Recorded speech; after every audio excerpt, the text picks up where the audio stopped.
Looking right, looking end zone, got a man, caught, touchdown Eaglets!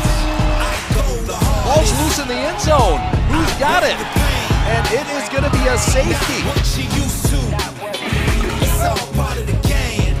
Yeah, I just gotta go hard. I just gotta go hard. Go hard. Not what she used to. It's all part of the game. Outside. He's free at the 50. St. Mary's is going to take it to the house on the first play of the game. Go hard. Drops back to pass. He's going to lift one up. Caught. Touchdown, Eaglets.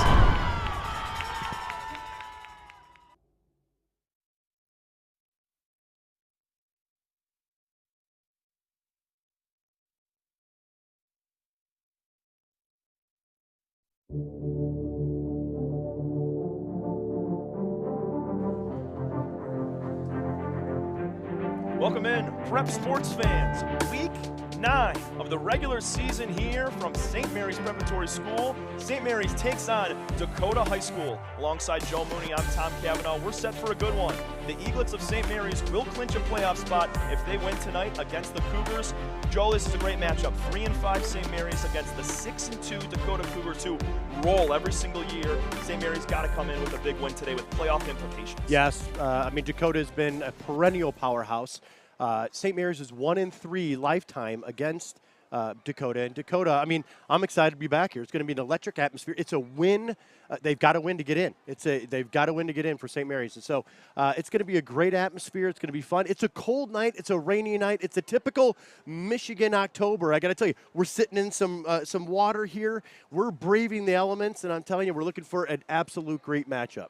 Joel, we were here last week. 41-7 win for St. Mary's over Brother Rice. Domination from Jabin Gonzalez along with the rest of the team. Are we going to expect the same thing this week? Because Jabin's a freshman, but he's really good. Yeah, Jabin was him last week. He was fantastic, and I got to tell you, we have to see that. If St. Mary's has any chance of winning, they've got to establish the run. They've got to make him feel comfortable. They've got to get him a decent pocket to throw from. He's got the athletes. They're going to spread it around. I hope they get it in some people like Bryson Williams' hands. They need to, because that is a playmaker. So I'm looking forward to establishing the run early, and then obviously having an opportunity for them to establish a good pocket, get not big plays, just basically churn out some yards and actually head down the field. So he's got to have a very big day today. It's going to be a tough battle, too, facing a really good Dakota defense. Damari Malone, Austin Tchaikovsky. We're going to talk about other guys later on, but those middle linebackers are the heart and soul. Elijah Warren as well. We'll talk about him, but Dakota's defense is really good. Yeah, Damari is an incredible player in the middle linebacker spot. He's got some Big Ten offers as well, and so he is going to be someone that they say he's a tackling machine. He's an absolute maniac in the middle. He is the heart and soul of that defense, so we're looking forward to him having a great game as well. St. Mary's 3-5. They need the win or they're done for the season. Dakota's already in. They just need to finish out the season strong. St. Mary's with more to play for tonight. They got to be revved up. There's a sense of urgency here in the air, no doubt about it.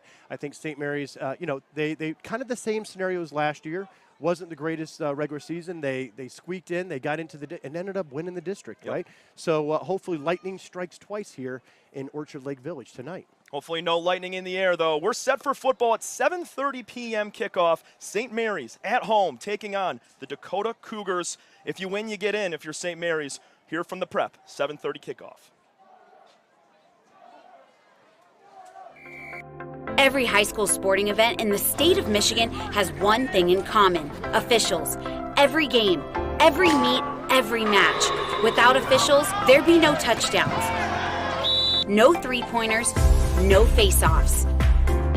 Without officials, there'd be no games. Officiating is a great way to give back to your community and stay involved with the sports you love. And officials are needed now more than ever, because without officials, it's just practice.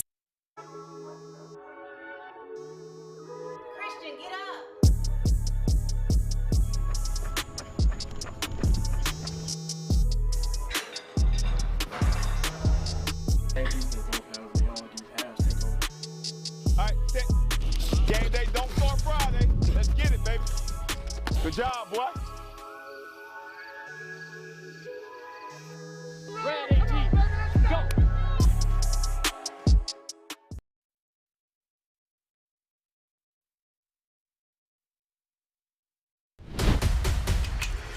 lowering the shoulder.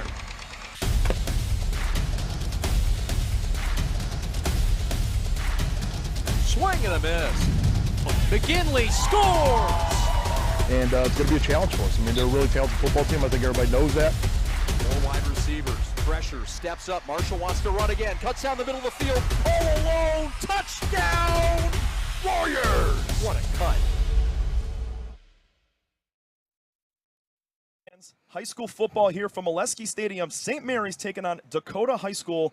Coach Jermaine Gonzalez here with us of St. Mary's. Coach, let's get into it. You're in. If you win, you're in. You win the game tonight against Dakota. Playoff implications coming down the road. How do you kind of motivate your guys to stay mentally prepared for this game today? I think it's a lot of self-motivation for our guys this week. They know what's at stake. We want to get in this playoffs, and we know we got to play a tough team and beat them to get in. So we're prepared, we're ready, and the boys is excited for this game. So, offense has come a long way since week 1 against Adams. How have you game planned for this final week against a pretty good Dakota defense? we just play fast, play free. I tell my boys make mistakes, but make aggressive mistakes. So don't overthink anything. Just play football and have fun. That's what it's all about for our kids. So they're excited for today, up for the challenge, and I look forward to a great game tonight. One more question, Coach. Player of the game last week against Brother Rice, your son, Jabin Gonzalez, a freshman. What do we like to see out of him today and another good chance to start? Just be poised, manage the offense, make plays when you have to, distribute the ball, just have fun and play football physical. So. Yes, sir. Coach, right. Thank you. Yep, Coach thank Jermaine Gonzalez. St. Mary's taking on Dakota here at home in the final game of the regular season. St. Mary's wins. They're in the playoffs here at 7:30. Thank you. From an ordinary idea comes a great journey. It all starts with a simple thought, a vision of something bigger, greater than what already exists. It's that spark that ignites the passion and drive to create something truly amazing.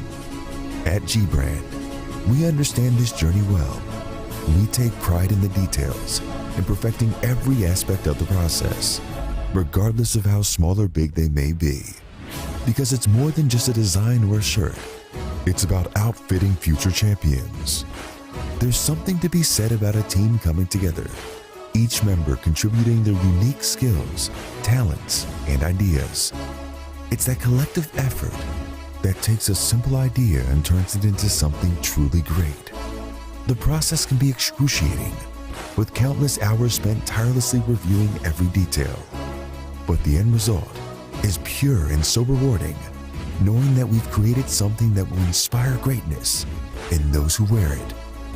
Whether they come from a savage land or a booming metropolis, whether their numbers are 2 or 2 billion, the greatest their numbers could ever become is truly to become one. That's why at G-Brand, we're more than just a clothing company. We're a movement, a community of like-minded individuals who believe in the power of coming together to make a difference. So join us on this journey as we strive to outfit future champions and inspire greatness in all that we do. G-Brand. Now that's game.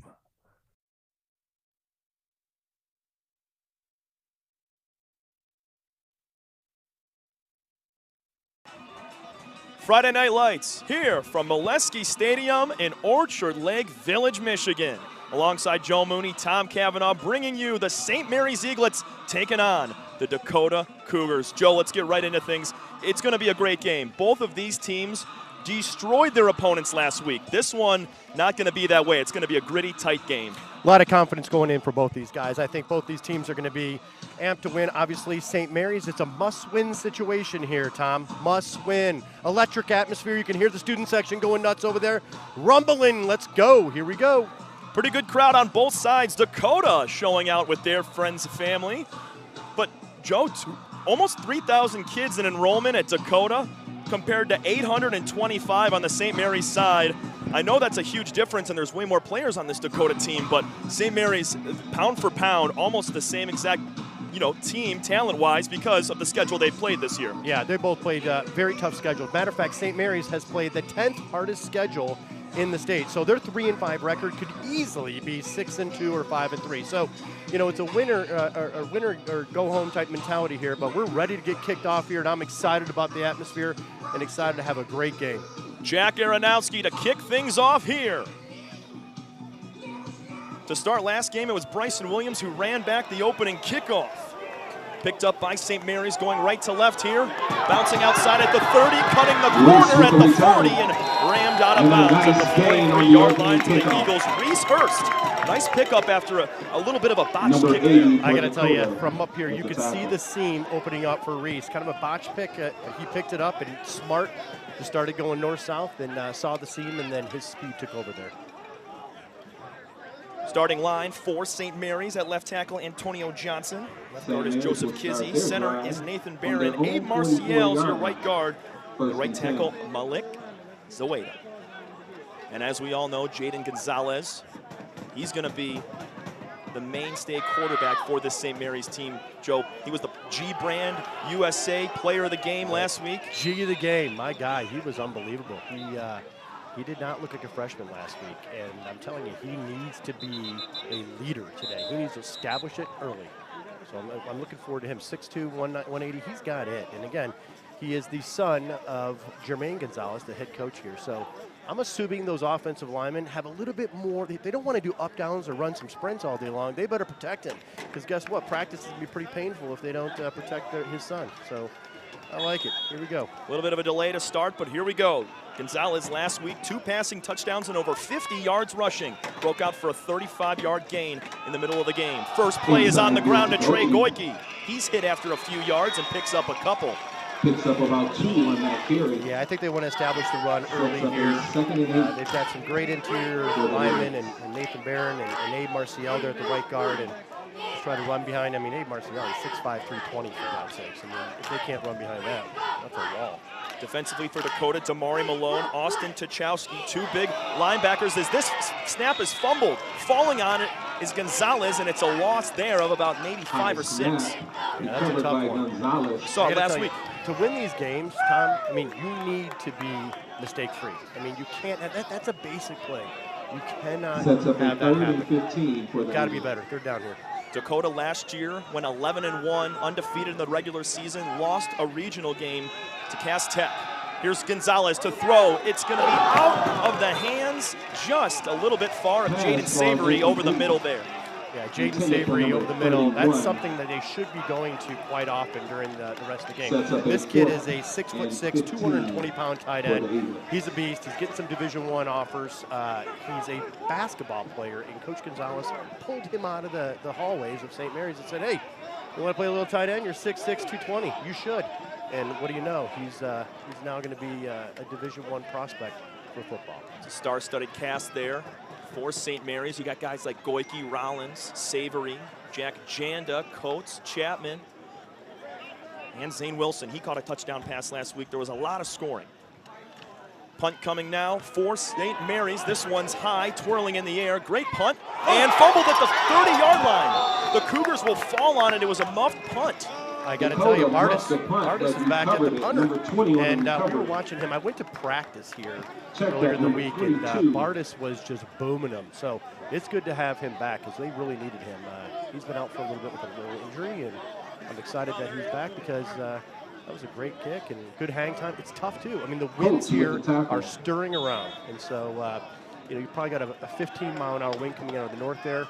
Listen to me, I sound like a weatherman, don't I? I mean, should I be doing color commentator or weather? I don't know. But regardless, they're both accurate. A little bit of both. First and 10. So it's the first look for the Cougars offense now. They're at their own 30-yard line after they saved a muffed punt. Man in motion. It's going to be Jaden Ford. He's looking to throw. Catch is made at the 31. Blown up. Nice play. It was a tackle over there. Might have been DJ White, number 11.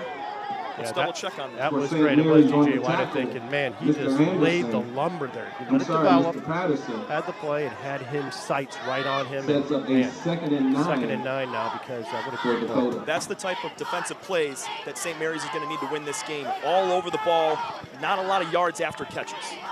Jaden Ford is a junior on this team. Another man in motion with a running back to his right. He's going to hand it off this time. Swallowed in the backfield. Swallowed up immediately. St. Mary's with a big TFL there. DJ White leads Who the do you know? charge. DJ White once again. Sets up a This kid third is and what a 12 player. My gosh, he just for is Dakota. 6'3", Number 200 33 on the pounds. carry for He was Dakota. injured a little bit last, banged up a little bit last game, but my gosh, this kid he is all him. Look at him, man. That is just, he's the real deal. Real deal. DJ White, all Catholic, part of the CHSL honors that were released last week. All right, Check out the fans, offensive third down. line Let's here make for some Dakota. noise for your Nicholas defense. Battaglia, Let's go. Bryce Ward. Those are the two guys to watch out for. Really going to dominate the line of scrimmage today on the red turf. Third down and 11. Dakota needs to convert here on their very first drive. Looking to drop a pass off. It's caught. And slipping and falling right at the line of scrimmage. Number 33, Skylar Simmons. Fourth down. He looked like he was running on the Red Sea there because it is a little slippery out there. We've had a lot of rain here in Orchard Lake Village this week, but also today, and so it kind of slipped on that. And good defense there. They had that set up, though, really well. That was a good screen. See Skylar Simmons there with that grab. So Ronald Jackson, Damon Denny. 4th and 10 for Dakota. Got a man back on the 4th and 10. Bryson Williams. He ran back the opening kickoff last week, as we mentioned. Almost a blocked punt there. This one's going to take a bounce and caught by Williams. With the return. He's wrapped down at about the 30-yard line. Nice punt, but Dakota evading the huge scare there. St. Mary's is coming out with a lot of juice here, Joe. Yeah, that St. Mary's will start their drive from the 30-yard line. 4 guys in the backfield there. And, you know, again, Dakota's line is great. I mean, Nick Battaglia, his brother was the captain last year, was a center. But he's a 270-pound guy in the right guard there. He's doing well. They're DJ Watson, and they're in the center. They're good, and so they can't let that happen. That was too close for comfort. But great defense, I should say, on the kick. That was great. It's another chance for St. Mary's. They're going to go up against Jake Kowalkowski. He's another captain for this Cougar team, and the rest of that O-line. Here's Javen Gonzalez looking to run. He's going to break a tackle and is hit down just about at the 38-yard line. It's a good run for Javen. Really want to see him try to mix that into the arsenal early. Yeah, I think that's something they need to do. Picks up about I got to tell 6 you, the yards interesting with thing that is that carry. you just need them to feel comfortable, make them feel comfortable, and get them in the right frame of mind. That offense, just establish a couple good runs, and then build off of that. You can't have any muffed snaps. That was bad last series. They need to get going here. 3 massive linebackers in the middle of the field there for Dakota. Caught by Bryson Williams, and nice wrap and tackle there. He looks to have enough. Number 23, Elijah Warren with the tackle. We talked about him in the pregame, Joe. He's a ball hawk, and he's going to be all over the field as a sophomore. This kid is unbelievable. Elijah, if you haven't seen this kid's Twitter, go to his Twitter page. He is the real deal. I mean, again, I like this kid, Elijah Warren. He's a sophomore. He lays the wood. Good size, physical guy. Inside give to Patterson. There's a couple yards there for Kamari Patterson. Going to make it 3rd down and rather long here. Yeah, you like Number Elijah 10 Warren. for Dakota with the tackle. He can play. 2nd down, Patterson excuse me. picks up 2nd and about 7. 3 on that carry. Sets up a Jaden 2nd and Savory 7. on the near side here at the bottom of your screen. 2 running backs, 1 behind, 1 to the left of Gonzalez.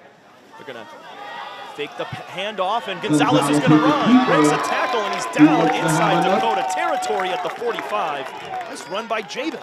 Yeah, this looks a Number little page out of 23 with George the tackle Forrest's for Dakota, playbook but there, not before. Another Eaglet. First down. Ran the wishbone, ran that option, and Javen ran a great play there, faked it, and took it himself up the middle. Great play, Javen. 3 receivers now for St. Mary's on a 1st and 10. This is a promising drive to start here. We had 3 and outs to open the game up.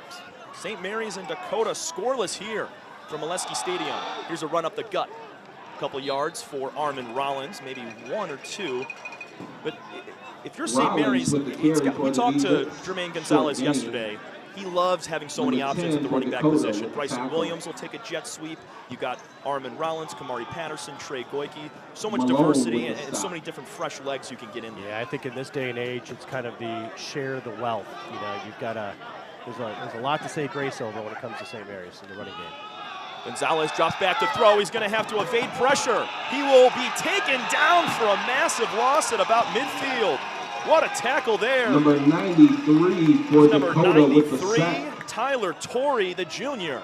Yeah, that was, they were in his face before he knew it was happening. It was almost like it was a broken play or someone run the wrong route. You see here, yep, they missed the tackle right there, and then 93 was, you know, he wasn't messing around. He was beat on him, and he was not screwing around. That was aggressive. 3rd and 15 now for the Eaglets. Ooh, At look the at Dakota the rain. 48. Yeah, we got a little bit of a mist falling down I now. don't know if that's a mist. That's a Here's Gonzalez rolling to the near side. He's going to look to try and throw. He will not. Pushed out of bounds near his own sideline. This Dakota defense standing strong after a few chunk plays from the Eaglets. 4th down coming up, and St. Mary's is going to have to punt once again. yeah, it's tough conditions out here right now. It's we're up top here in the elements, and it's raining pretty hard, and the wind is coming out of the north here pretty hard, and so they've got to establish, you know, again, this is not going to be an easy passing type of a game. You're going to need to establish a run. You're going to need to have the interior linemen do their jobs, and, you know, we'll see what happens. Jack Bardis to punt here. Arnez Sanders is back to return this punt. Bardis drills it. Great turn. This one's going to drop at about the 20 and take an Eaglets bounce. Can they get to it? Yes, they will. Oh, do they call it down at the 1? Yeah, they called it a touchback. Touchback. Yeah, it's a touchback. Yeah, in this play, I think they got a little greedy. I mean, first of all, Bardis, like, what do you say about this kid, right? 2 for 2.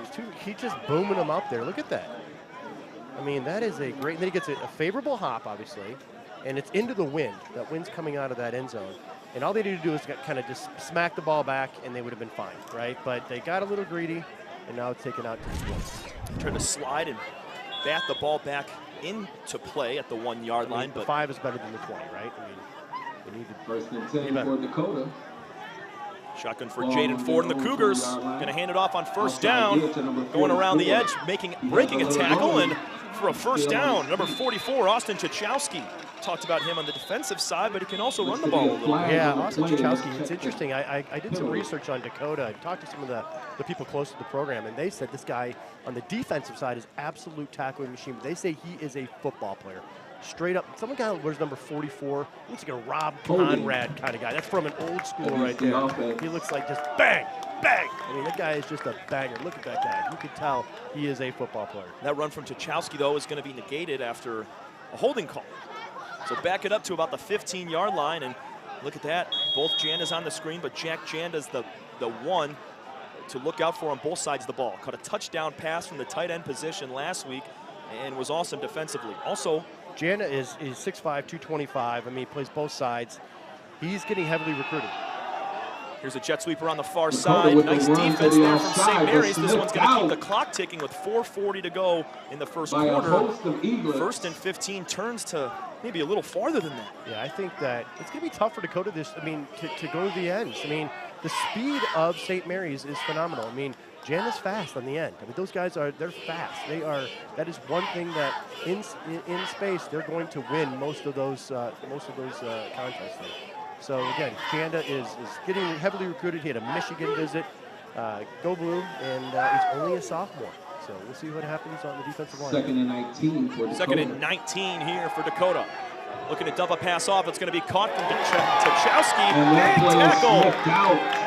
What a play there from number 14, Kamari Patterson. With the play. That was phenomenal. Kamari Patterson, they had that thing lined up. And there was like 5 guys. If Kamari Patterson doesn't make that play, you hear the replay. Look at this. I mean, they had it perfectly lined up. Look at those guys. They had a wall out front, 3 guys, and then he just comes in, sneaks in, bam, right there, gets him by the ankles and saves the day. That would have been a big game. With Great that play by stop, it Kamari. sets up a He's one of the running backs. 2 of the 3 linebackers for this Eagles team are running backs. Trey Boyke as well as Kamari Patterson. And DJ White also joins that group. 3rd and 15. It's going to be a pass across the middle and a big gain here. Across the 30, breaking a tackle. 1st down and more for the Cougars on a 3rd down conversion. Number 12, Kella Pritchard with the grab. Yeah, Pritchard did a good job. Found the seam up the middle. Just did a really, really nice job. You see here, There he is at the seam right there, little slant, boom, heads north-south, and just has a wall of blockers First there. and 10 from the 40-yard line. Everything opening up in the middle right now for Dakota. A lot of short slants and dump-off passes from Jaden Ford. Look, you have to, in this weather, you have to. We're going to get a flag. Offsides is likely here from St. Mary's. Chase Arnold's going to come in now. Going to check in for Josh Janda. Yeah, Dakota looks strong. That was it. They're moving the ball right now. St. Mary's needs to take a deep breath. Understand, hey, let's do the basics here. Let's make sure we control the line of scrimmage. And again, the speed on the outsides, I think the St. Mary's has that covered. So Janda got a little anxious on that one, coming off the left end position. he was thinking about that Michigan offer. Here's a screen pass from Ford. It's completed across the 50-yard line. Here's a flag. Tackle made at about the 40-yard line of the Eaglets. Colin Sneed made the catch there and took a pretty big gain. Check the flag. Deep coats on the play there. Yeah, Kareem Pruitt, number 0, as well as Chris Coates. Chris Coates. We got Duke Coates and Chris Coates over here. We got a couple different types of brothers. We got the Janda brothers and the Coates brothers. They're kind of the St. Mary's version of the Kelseys, right? I wonder who's dating Taylor Swift. You asked Coach Jermaine Gonzalez which one I did. was more. I did. I was talking to Coach Gonzalez, and I said, you know, the Jandas are, you know, you got an older brother, and very, very, you know, I got to tell you, Josh Janda is a very mature guy. And you have Jack, his younger brother, and Jack's a fun guy.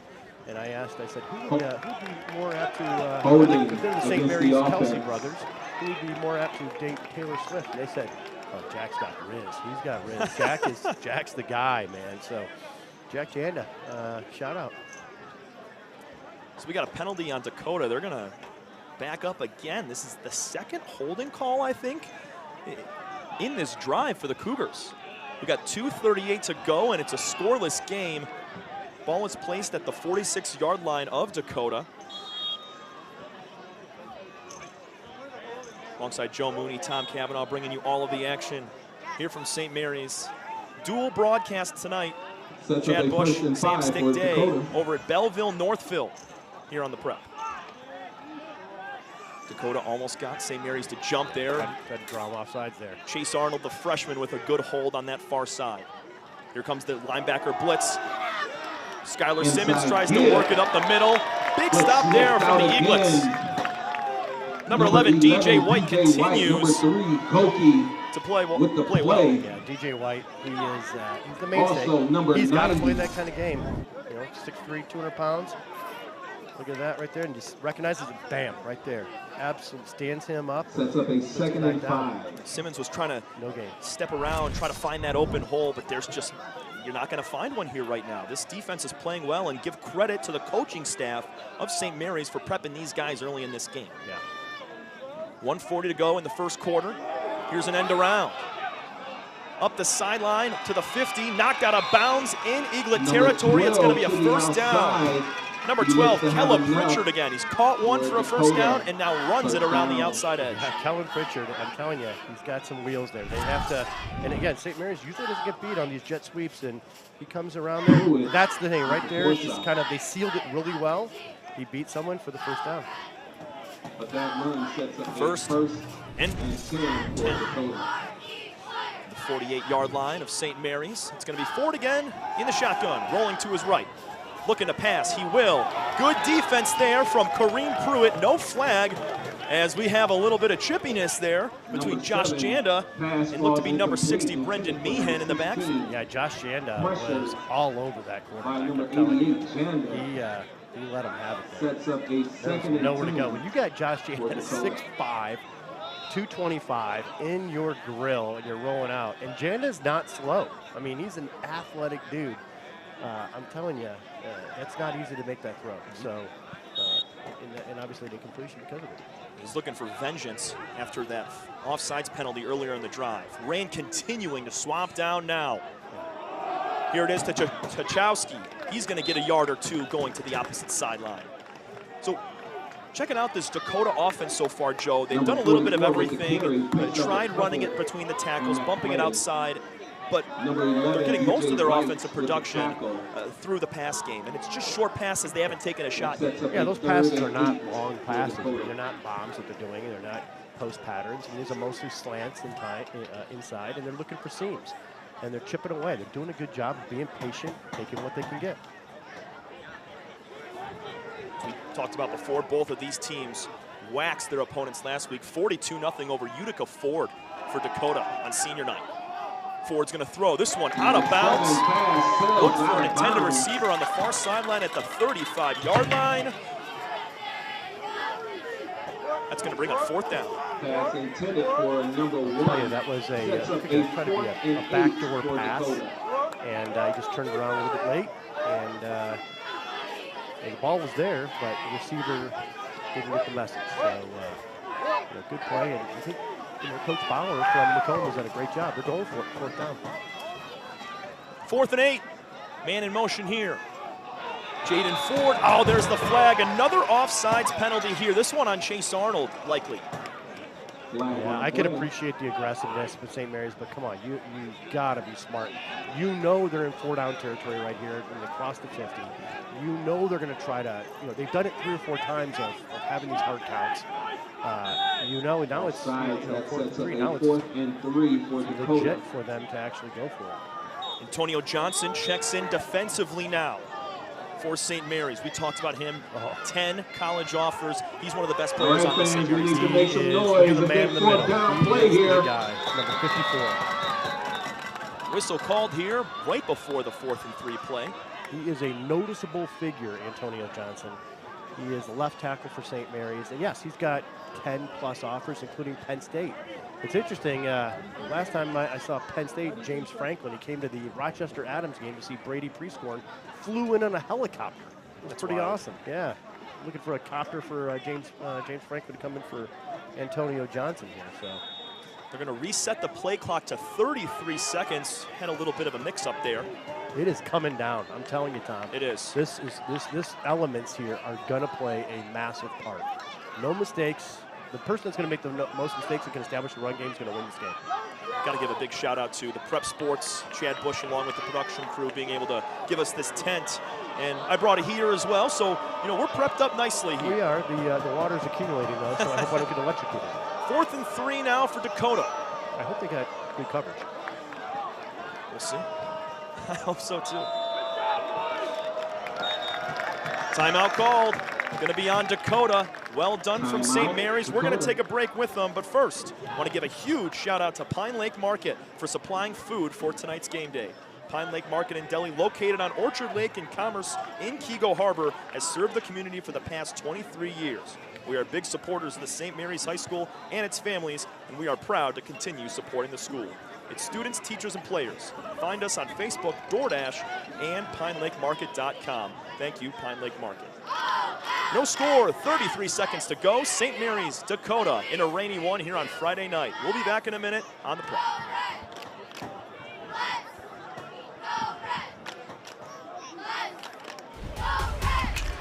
Lowering the shoulder.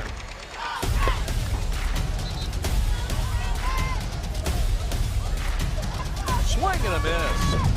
McGinley scores!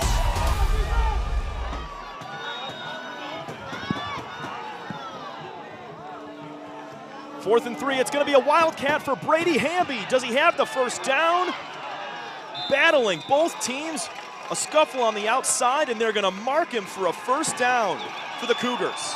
We talked about it, Joe. We knew that Jaden Ford was going to be the starting quarterback, run most of the plays there, but it was going to go to Hamby at times for the Wildcat. Yeah, Brady Hamby is the Wildcat QB. That's good enough for Dakota. His older brother, Ethan, is a freshman at Northwood. Great athletic family, fantastic. They were Macomb Mustang kind of players. Last 2 years starter, and I got to tell you, he's an outstanding athlete, also a linebacker. So Brady Hamby in that, he's an absolute weapon right there as the Wildcat quarterback. See if they get the play off. They will, with 1 second separating the game and play clock.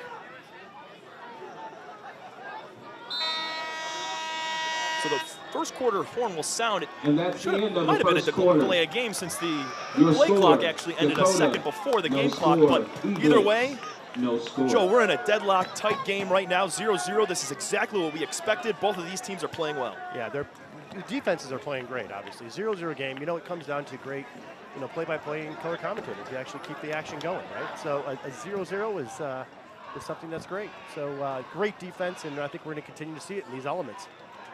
We'll take a quick break. Second quarter coming up in a moment. No score here from St. Mary's Prep on the Prep.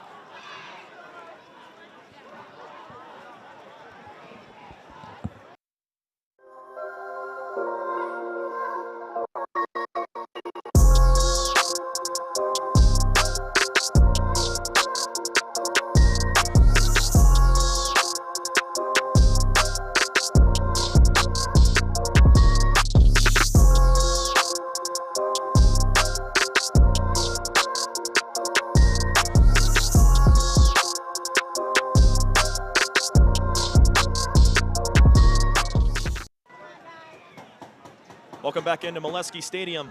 Jaden Ford and the Cougars with a fresh set of downs and a great tackle from Trey Goyke on first down to drop him for a loss. Don't you love Goyke? I mean, that guy, look at that guy. He's fired up, man. He's a dude that just basically is a football player. Love that guy. I mean, he made a great interception last week as well against Rice. Like, picked it off the turf. The kid's just a football player. I mean, 5'9", 183. The kid is, I love this kid on the inside side. He's the heart and soul of that defense, and he just has a ton of energy. Love that guy. Goyke with a touchdown and an interception like you mentioned last week. He does it all for this team, and can't forget about a huge tackle he had on a kickoff return. But it's second down and 11 for Jaden Ford, his neon green shoes, and the Cougars. Screen pass, caught. Caleb Pritchard will spin out of a tackle and is taken down just at about the line of scrimmage, the 37-yard line of St. Mary's. Nicely defended by St. Mary's. You know, they're going to go to Pritchard. Obviously, Macomb wants to put the ball in their playmakers' hands. And Pritchard is that. He's a great player, athletic as heck, and he's someone that I think that in space he'll make some things happen. Thankfully, from St. Mary's standpoint, that was well defended. Top three wideouts for Dakota, all seniors, along with Skylar Simmons, the starting running back. Austin Tuchowski as well. So a lot of veterans on this team after going 11-1 last year and missing out on a regional championship. Run up the middle, tackle, no, excuse me, what a fake. He faked out Janda and me. Nice play right there for Dakota, getting a gain of about 5 or 6. My goodness, I thought they'd give it to Simmons. Yeah, Josh Janda was thinking that he was at Air Force already and like catch an error right there, you know. But my gosh, that was a great fake. You see sometimes, even on Division I college football broadcasts or the NFL, the camera will actually be faked out by certain plays. Yeah, they got me there. Big fourth down here. Big fourth down. Fourth and about 5 or 4 here. Continuing to go for it is Dakota. They're going to look to pass. Ford completes it across the 25, down to the 24-yard line. Number 8, Brady Hamby with the catch. Brought down by number 5. So another conversion on fourth down, Joe. Dakota no big chunk plays. They're just churning yards. Yeah, they're not doing anything spectacular, right? They're not throwing the ball very far. I mean, I'm telling you, if you were here, you would see it. Let me try to paint a picture for you of this weather. Literally, it's sheets coming down, and it's almost vertical. If it starts in the end zone, that drop would probably end on the 40-yard line, right into their face. And they just have to do they have to make do. Do the little small things. Run it up. There you go. First and 10. Ford drops back. Caught by Hamby. Nice tackle for about a yard or 2. St. Mary's has given up some plays, but they're all over the ball right now after the catch. It looks like a bend not break type situation for St. Mary's right now. You know, they've had some penalties on the offside penalties, kind of hurt them. They converted on fourth downs, and you know, that was a solid little pass, dump pass, and well defended by St. Mary's. Man in motion here for the Cougars. Tried to hard count again. Tried to draw St. Mary's off sides. Couldn't do it. Simmons is to the right of Ford. He's got Hamby in motion, setting up on the left side. They're going to hand it off to Simmons. He moves to about the 20-yard line, taken down there. Number 33 with the carry. Going to be another fourth down opportunity here for Dakota. I can't imagine they're going to kick it is what they've done. I don't know. I don't know. I think this is a tough one, I think, because look at the wind and look at the rain. For a kicker, it's a nightmare, right? It's going to be 3rd and 6 at about the 19.5-yard line, so no 4th down yet. No, they gotta convert this right here. Looking at 4 linebackers right now for St. Mary's. Nope, they're going to drop back in coverage. Another penalty. Dakota's O-line continues to clap and applaud. Going to be in offsides. Another man subbing in right now. If you're St. Mary's, have to figure out how to get off that ball at the same time. Yeah, I mean, I got to tell you, I understand that they're jacked up. That they, I mean, you know, especially that right side of the defensive line. I mean, Bryce Ward over at Dakota, the left tackle. I mean, this kid is 6'4", 290. He is a force to be reckoned with. And I understand you have to get off of the ball, but my gosh, you have to be disciplined here. There's no excuse for this. There's just they're kind of kicking themselves right here. But it looks like that one was kind of I thought that was kind of a jump on Dakota's side. I think you're right. They moved the sticks back. They were moving. They've been moving and kind of doing a good job of making St. Mary's go offsides. 3rd and long for Dakota. Ford drops back, evading pressure. He will be taken down at the 25. Nice behind tackle there. Number 29 with the sack. That's to number 29, Dionis Dada. Yeah, Dionis had a great job there. It was almost a coverage sack too. He just everyone got to give shout out to the Duke coach and people on the outside that are defending that. They did a great job. 4th down, they're going for it. Like I said. 4th and way long. Ford going to unload to the end zone. This ball is incomplete. We got a flag coming in. Oh, that's a killer. Yeah, that's a tough one. It was Duke Coates in coverage, pass intended for Caleb Pritchard, and it kind of looked like he tugged down his jersey a little bit in the end zone.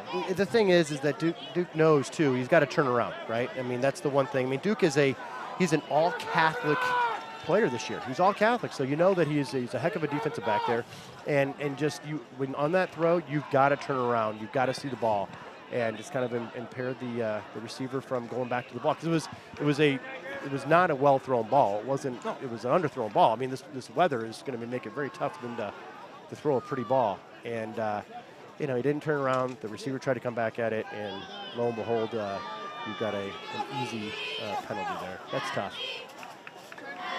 Yeah, if he just tries to turn around and make a play on the ball, a call might be different. But on 4th down right there, it's a costly penalty, and it's another fresh set of downs. With 7:19 to go, just the 3rd possession for Dakota so far tonight. That's uncharacteristic for Duke. He's a good player. Catholic League selection, as I said, and he'll come back.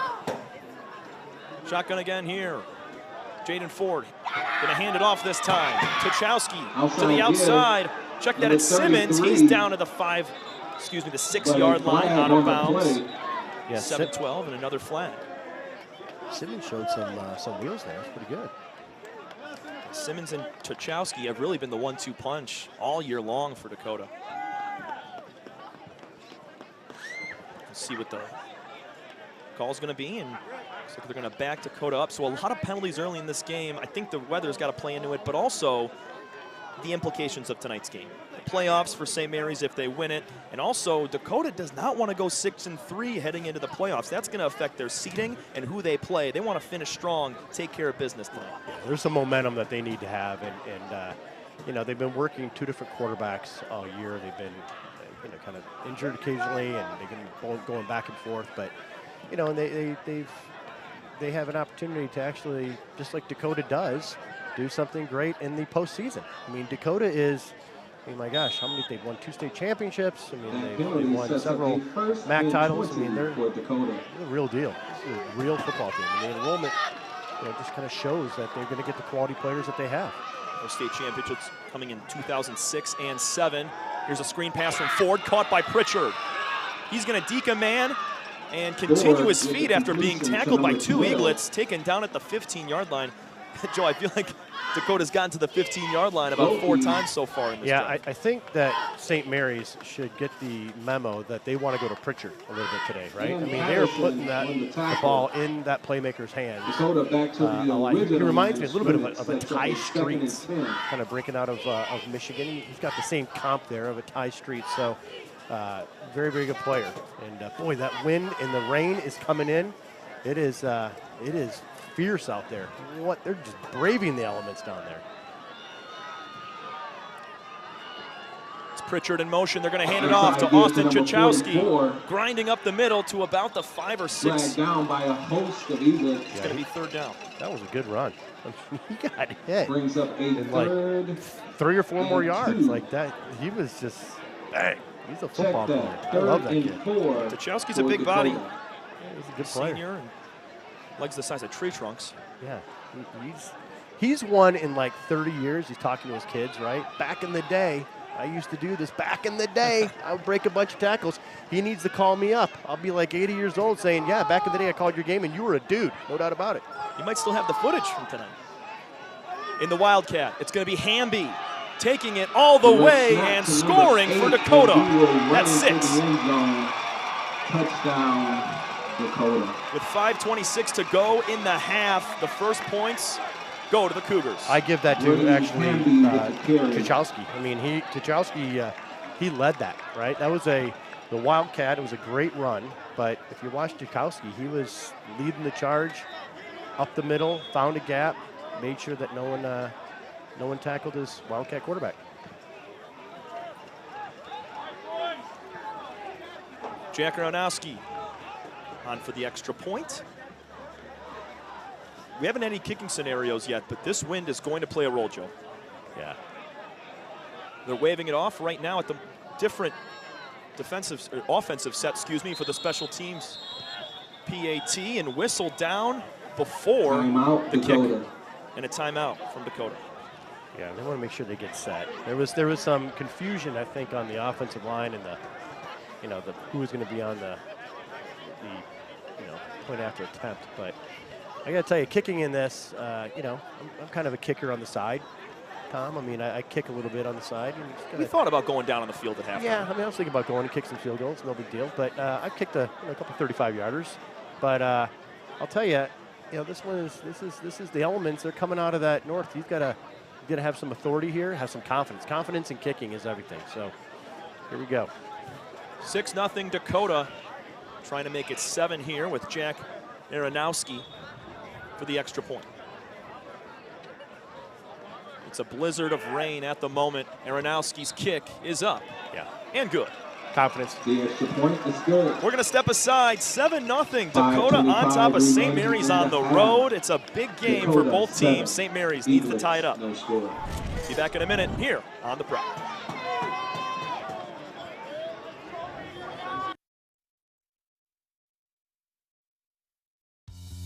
There's just one place where students are students first, and athletics are played with purpose and perspective. That place is your local high school. High school sports offer more than the joy of competition. Studies show that student athletes are also likely to enjoy greater levels of achievement in other areas of their lives, including academics. High school sports, a winning part of a complete education.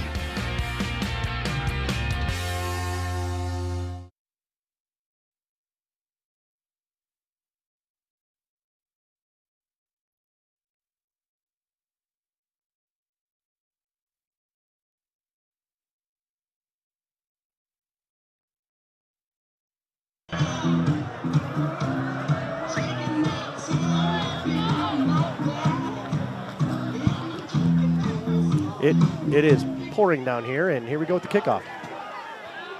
Taken at the 15-yard line from St. Mary's, crossing the 40-yard line, down to the 46. Great return from Reese Hurst. That's the second return of the night so far. That was a heck of a return. Very patient, very patient. About 31 yards on that take, and it sets up good field position for St. Mary's with 5:16 to go in the half. St. Mary's special teams is special. Like, they are special. They've got a great job. They've had, 7 touchdowns, I think, 5 on the returns on punts and kicks, and 2, I think, blocks as well. Yep. They are a special teams machine. It's Bryson Williams who has 3 of those returns, 2 on kickoff, 1 on punt. Bryson Williams is the real deal. In the wishbone again, Jaden Gonzalez hands it off. Inside Marvin Rollins. Rollins. He's down across the 50. Nice run. Okay, St. Mary's needs to establish something here. This is a critical 5 part of the yards game right now. with We've got that 5 carry. minutes left in the game. Brought down by number 8. The wind is behind them Second at and least, 5 and for they're the down to Eagles. touchdown. They need to actually have a good drive here. Pick up a 5 there at 2nd down. Gonzalez loses the snap. It's right through his hands again. He's going to have to fall on it. Joe, second time tonight, 3 times in the last 2 weeks. We saw it last week and went right through his hands. Nathan Barron is back, the starting center. That one just slips right through. Yeah, that's tough. He's not wearing gloves. Jabin's not wearing gloves, and it is pouring out here. People don't understand. It is like, if you could see it from on the lights up there, if they could show a shot of the lights, it's unreal. It's coming down. So I'm not giving Jabin the get out of jail free card, but that's in his hands. He's got to make that. 4:14 in the half. Gonzalez is going to throw. It's caught at the 45-yard line. Nice catch from Zane Wilson. Remember, Wilson had a 15-yard grab, kind of high-pointed the ball in the near end zone to kind of blow that game wide open against Rice. But either way, with the huge loss on the snap, it's 4th down. Yeah, it's happened a couple times here, Tom. I mean, where the drive has been thwarted because of Jabin has not been able to handle the snap, or the snap has been too high. You just can't do these things and expect to win games like this. And I got to tell you, the elements I'm braving these elements right now. It is incredibly windy and rainy out here. True football weather. Your demands were met, though. Peanut M&Ms without the yellow ones and a heater. So yes, my demands were met, and my contract was signed. I'm feeling pretty good about the prep right now. They've done everything to keep the talent, no doubt about it. Delay a game penalty on St. Mary's. We're going to back it up 5 yards and give Dakota a little better field position. Delay of so game. Let's take it back to that last drive, Joe. A lot of penalties partnered with some great plays from Dakota. What were the standout points? Patience. The scoring. Yep. Patience. They were patient. They had some good hard counts. They mixed in some good slants, some good screens. They did a great job of doing the little things, right? And then they ran the Wildcat, did a great job. Bardis with a line drive kick, taking it about the 20-yard line. Curving around the edge and breaking free at the 30 and taken down at the 32-yard line of Dakota. Nice run there from Arnez Sanders, the junior. Pretty tight game so far, 2:55 to go in the half. Williams with the tackle on the Joe, if we think about it, could be a tie game if St. Mary's is able to limit the penalties in that first half. It should be a tie game. I mean, the penalties were one thing, but also the muff snaps. I mean, you can't make those kind of mistakes. You've got to be better. And so Dakota's doing the things that it takes in the elements that it is right now to win this game. And so, I think that, you almost get blown over there, Tom. I mean, I think that the wind is... Yeah, I felt our tent start to rise up a little bit. Yeah. I mean, this is a dangerous environment right now. I think that we're almost heroes, but we're going to stay in the game. Ford almost had trouble with that shotgun snap. He's going to throw one up. It's going to be caught across the 50-yard line, taken down at the 43, out of bounds. Nice pass from Ford, and Colin Sneed with the better catch. Huge game. Yeah, that was a little broken coverage, I think, there. He was wide open by 15 yards. And so St. Mary's athletes are better than that, obviously, so that must have been a broken coverage. And so, again, tossed it up. It's a hard throw to throw that ball. That's a across-the-field ball. You can see it's a little underthrown, but he made the adjustment.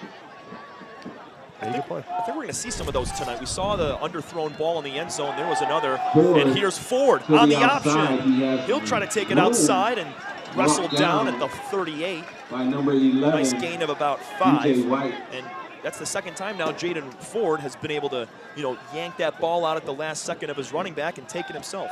Yeah, he did a good job of faking out the defensive tackle there and then doing it himself. Nice little gain. And again, churning it away. We got about 2 minutes left in the game in the first half, and for Dakota. we'll see where they're at.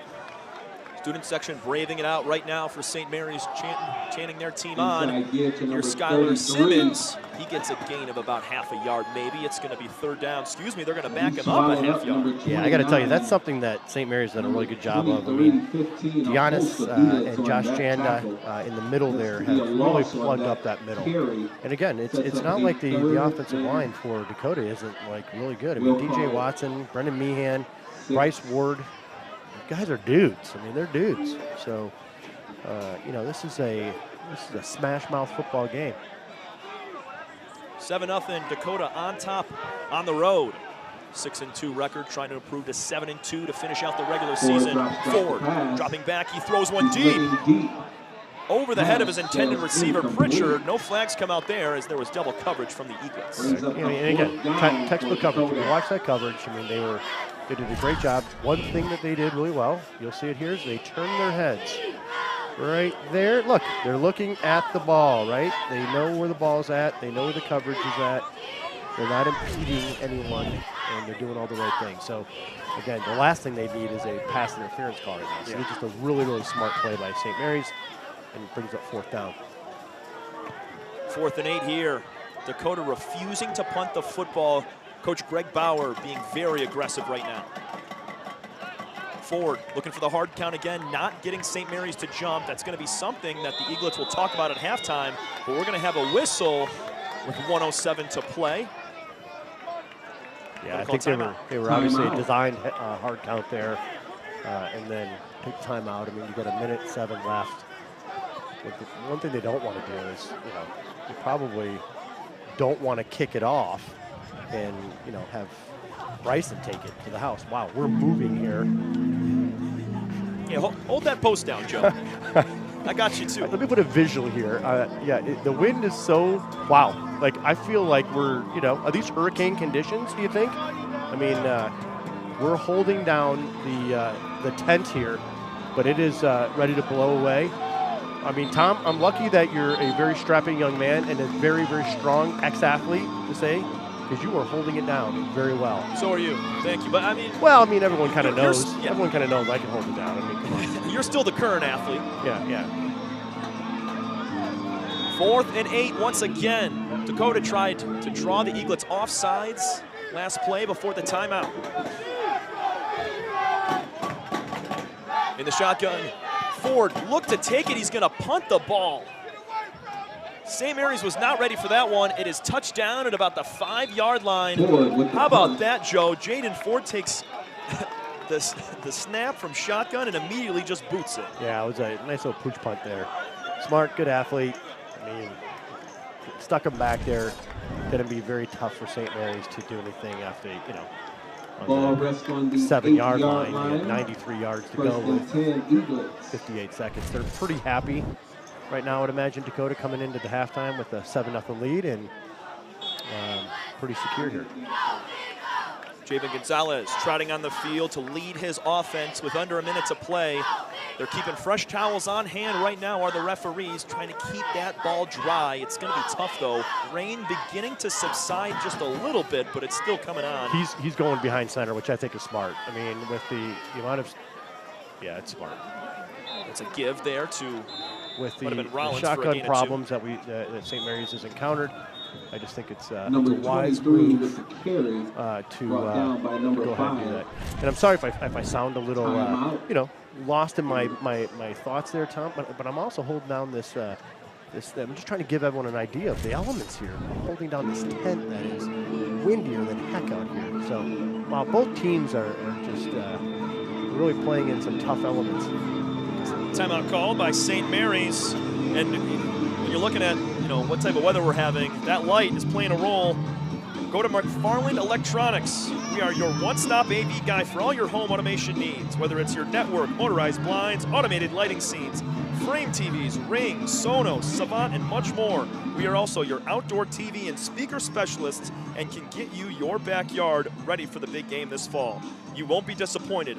As in football tradition, we are the back shoulder throw of AV. Give us the ball. The best speakers on earth, the best systems on earth. Let me, being McFarland Electronics, help you with all your digital needs. McFarland Electronics, they're great. Another give here. It was Darren Jones last time.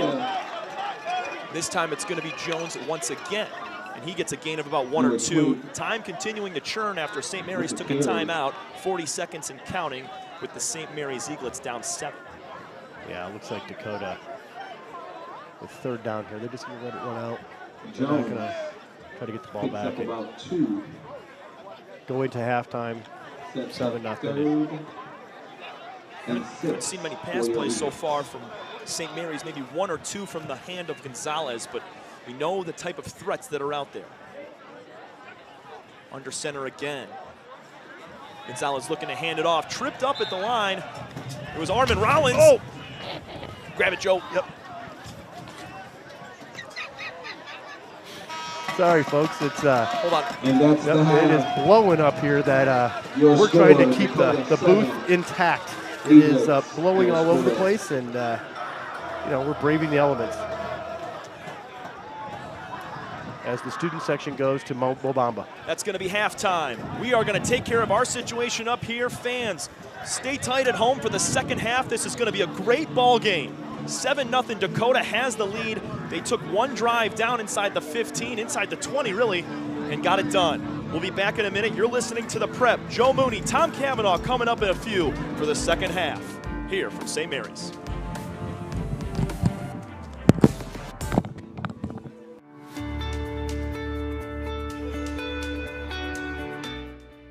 Hi folks, Dr. Joe here again with Michigan Orthopedic Surgeons.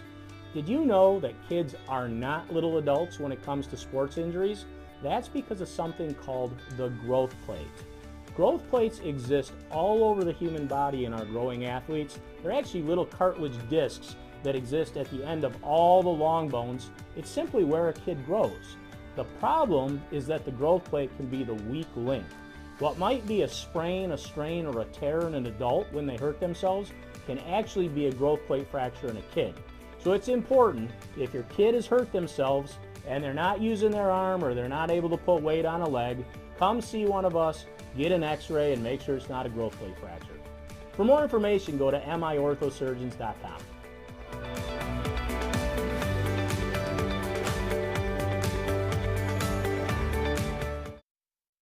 From an ordinary idea comes a great journey.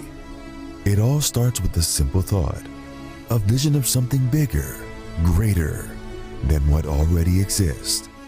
It's that spark that ignites the passion and drive to create something truly amazing. At G-Brand, we understand this journey well. We take pride in the details and perfecting every aspect of the process, regardless of how small or big they may be. Because it's more than just a design or a shirt. It's about outfitting future champions. There's something to be said about a team coming together, each member contributing their unique skills, talents, and ideas. It's that collective effort that takes a simple idea and turns it into something truly great. The process can be excruciating, with countless hours spent tirelessly reviewing every detail. But the end result is pure and so rewarding, knowing that we've created something that will inspire greatness in those who wear it.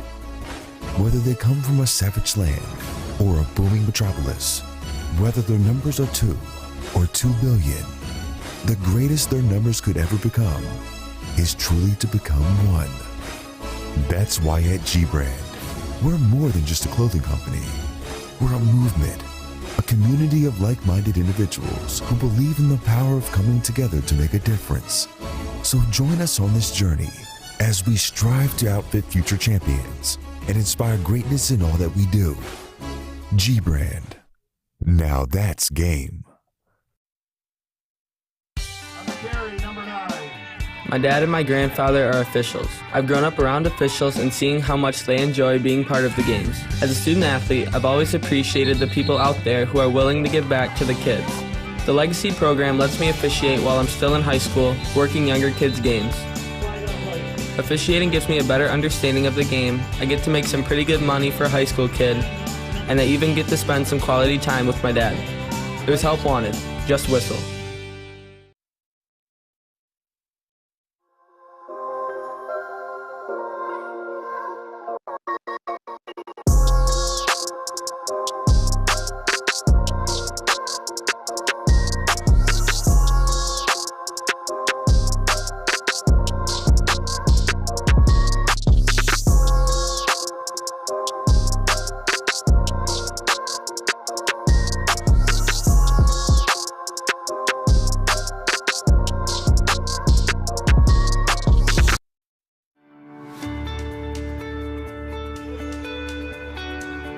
Hi folks, Dr. Joe here with Michigan Orthopedic Surgeons. We all know that our wives and daughters deserve special attention, but that's especially true when it comes to their knees.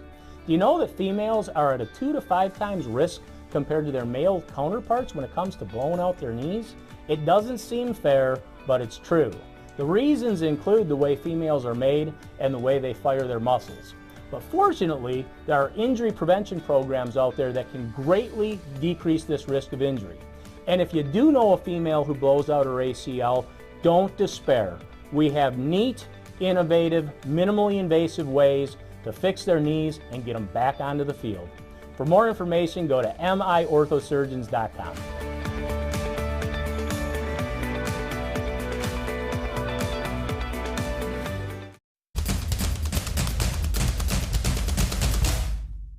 As the voice of Michigan's student athletes, the Student Advisory Council's role is to convey the message of how high school sports should be played.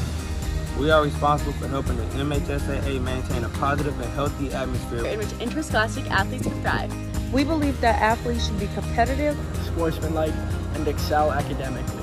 We believe that students in the stands should have fun, but not take away the focus from the game. We believe coaches should act like teachers, helping student athletes develop while still keeping high school sports in perspective. We believe that parents should always be positive role models and support their child's decisions. We believe officials commit their own time to high school sports. And respect should always be shown and given to them. The most important goal for student athletes is to enjoy high school sports while keeping a high level of respect between all those involved in the games. Enjoy the game. Does your bank make you feel like you belong there? At Alliance Catholic Credit Union, you are a member of a financial institution that serves the Catholic community, providing you with an opportunity to align your banking with your Catholic identity. You receive all the products and services you need to manage your money, and your membership helps support Catholic schools, parishes, and organizations. It's time to put your money where your faith is. Visit AllianceCatholic.com to get started today. Service, community, Catholic. Alliance Catholic Credit Union. Federally insured by the NCUA. All right, this is Adam. Take 2. Mark? I guess. I go like this. The best part about playing football in Texas has to be the reaction from the community. I want to encourage others to play volleyball or choir because you get to experience new things and do stuff that you've never done before. My reason why is passion. My reason why is pride.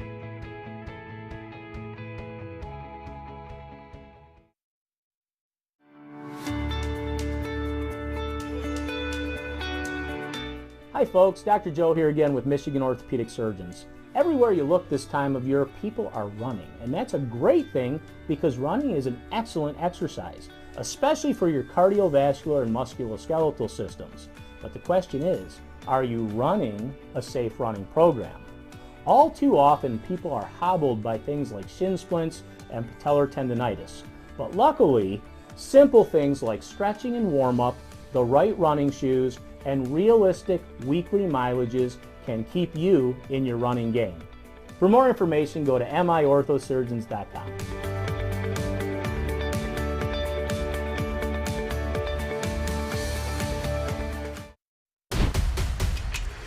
Lowering the shoulder.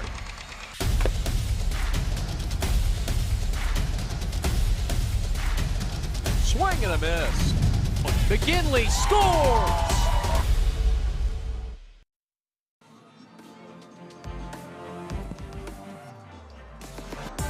Welcome back into Molesky Stadium here in Orchard Lake Village, Michigan. Alongside Joe Mooney, I'm Tom Cavanaugh. It has been a very wet but competitive game here between St. Mary's and Dakota. 7-0's the score right now. Dakota scores late in the second quarter. Joe, take me through that drive. They were able to get in with their Wildcat quarterback, but a lot of penalties muscled them up there. Yeah, I think penalties, but also I think what they did was the penalties were smart. I mean, from Dakota's standpoint, I mean, they did a ton of hard counts, which I think was really, really smart on their part. And they caught St. Mary's, basically being a little too aggressive during that time. And then the pass interference was a big call, probably a 20-yard penalty there, 15-yard penalty, obviously. And then that kind of set them up for them to have the Wildcat and to run it in. So, not a real flashy type of a offensive series there. Not a real flashy job by Dakota to get the 7 points, but guess what? They did it. They executed in the elements. It was pouring down rain. The wind was howling, and they did it. They did smash mouth football and just kind of churned out some yards, made some first downs, and lo and behold, they're up 7-0. Defensively, both teams have stood tall, minus that one drive from Dakota. But you got guys on both sides of the ball. DJ White, Trey Goyke. You got Damari Malone for the Cougars, as well as Elijah Warren. Talk about the defensive play in the half. Yeah, DJ White and Trey Goyke has done a great job in the inside linebacker position. They both made some great plays. Jack Janda has been a terror in the offensive backfield on the quarterback. He's been in that guy's face all day long. So, again, great job on that side. And then on the Dakota front, I got to tell you, there's been several. But, you know, like you said, Damari Malone is someone that there's a reason he's got multiple Big Ten offers.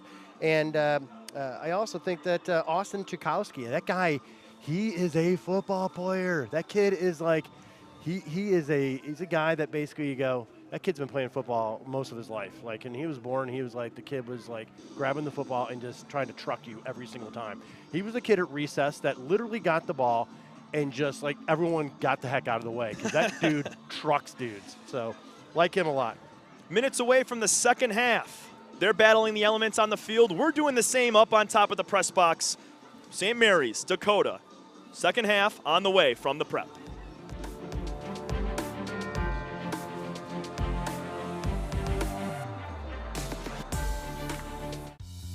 There's just one place where students are students first, and athletics are played with purpose and perspective.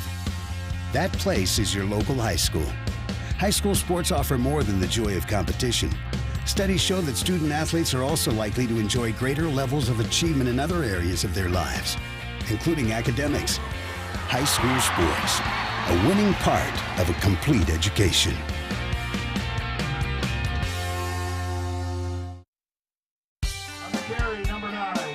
My dad and my grandfather are officials. I've grown up around officials and seeing how much they enjoy being part of the games. As a student athlete, I've always appreciated the people out there who are willing to give back to the kids.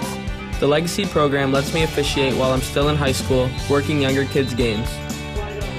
Officiating gives me a better understanding of the game. I get to make some pretty good money for a high school kid, and I even get to spend some quality time with my dad. There's help wanted. Just whistle. From an ordinary idea comes a great journey.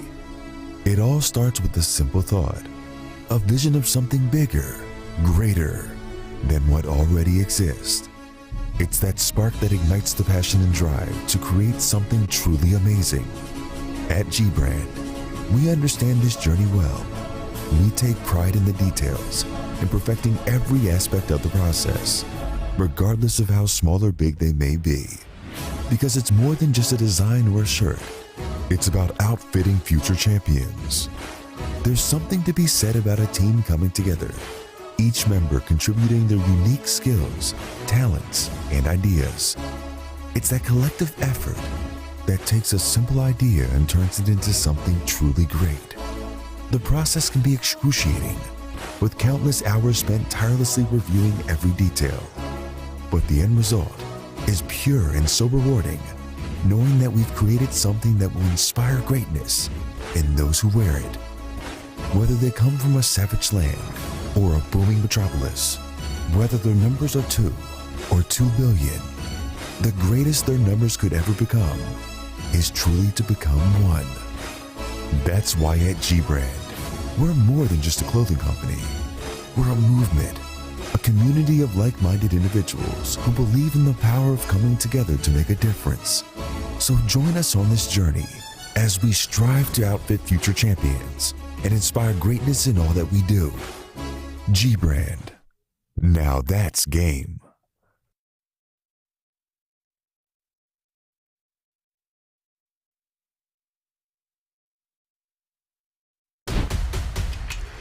Lowering the shoulder.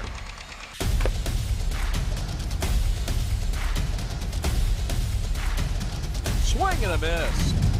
McKinley scores!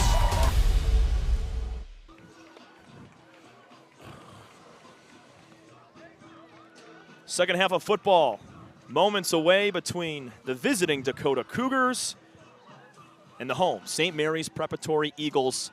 Joe, we kind of recapped it moments ago, but good defense all around, and the one scoring play coming from Brady Hamby out of the Wildcat, but got to talk about the best player in that half for either team. It was Caleb Pritchard, wide out for the Cougars. Caleb Pritchard, senior, number 12, wide receiver. They got the ball in his hands several times, and he made things happen. He was electric. He spread the field. He was fantastic. So looking forward to a good second half. It looks like it might be holding off in terms of the rain, so we'll see. That's good to hear. Tonight's game presented by Success Mortgage Partners. In today's ever-changing real estate and mortgage lending world, the importance of a true professional has never been higher. At Success Mortgage Partners, our mission is for every borrower to receive level 10 service, and our goal is to get you the lowest rate possible. We want you to have an experience of all time. Navigating a turbulent market like this needs to be handled by a real professional. Call Todd Barr at 734-674-6154 and put 20 years of local knowledge to use for your family. Success Mortgage Partners Incorporated supports equal housing opportunity at MLS ID number 130562. This is informational only and is not offer or credit commitment to lend. Contact Success Mortgage Partners today. Well, let's looking forward to the second half here. It should be a little bit more spirited second half. It looks like the rain is going to hold off. Look at the radar, and so maybe Jabin will be able to open it up a little bit. They've got to eliminate those mistakes. Jabin had a couple tough snaps there, and they've got to eliminate those. And I think that if they do that, then I think they'll be in better shape. And we can see right now in front of the field at the bottom of your screen, Jabin Gonzalez is taking snaps out of the shotgun. So hopefully they can correct that, get those snaps clean between Nathan Noodle Barron and Jabin Gonzalez, because I don't think they want to go up under center the rest of the game, Joe. No, and I'm sure Greg Dixon, the defensive coordinator for St. Mary's, talked to them about the hard counts and making sure that we're recognizing those hard counts and understanding that they got to wait for the ball. They got to watch the ball. Boy, that wind is really kicking up, though. We're holding down the 10 up here, braving the elements, and real-life heroes, in my opinion. To give the listeners some sort of an idea, we're in one of those summer tents that you see at travel baseball tournaments, but each single side is covered with a tent covering on the side to block out the wind. But the wind is pulling on those tarp pieces like a balloon, and it is lifting up. So Joe Mooney and myself, both with a hand on each side here, battling through, but I don't want to be anywhere else on a Friday night. We got a great game, 7-point game between two great schools. 15th best team in Division II in St. Mary's, 10th best team in Division I in Dakota. Can't ask for much more. Yeah, this is a great game. I mean, it's a 7-point game. It's not like, no disrespect to last week, but it was like 28-0 at half. It was not very fun, right? And then, I had to bring out my joke book, and that wasn't very fun either. No one liked that, right? But now I think that, we have a 7-0 game. This is, exciting. There's a lot on the line here for St. Mary's. Tons. People don't understand that they're either they win, then they're going to the playoffs. This is a big, big game. I got to tell you, though, they really need to get the hand, Bryson Williams. They got to get the ball in Bryson Williams' hands. I agree. He's electric. He's only touched it, I think, 1 or 2 times today, and that's just not enough. For them to win, Bryson has got to get the ball. And, Bryson is going to he's going to play college. He's going to play on Saturday somewhere good. And I'm telling you, he's electric. Really like how that kid plays.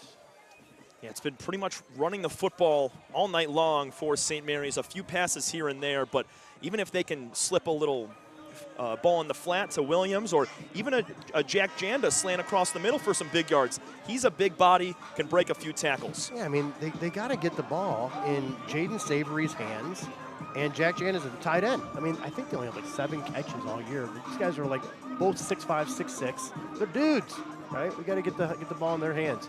So, listen to me from the weather booth up here, kind of telling them how to run their offense. But I will tell you, they do need to get those guys.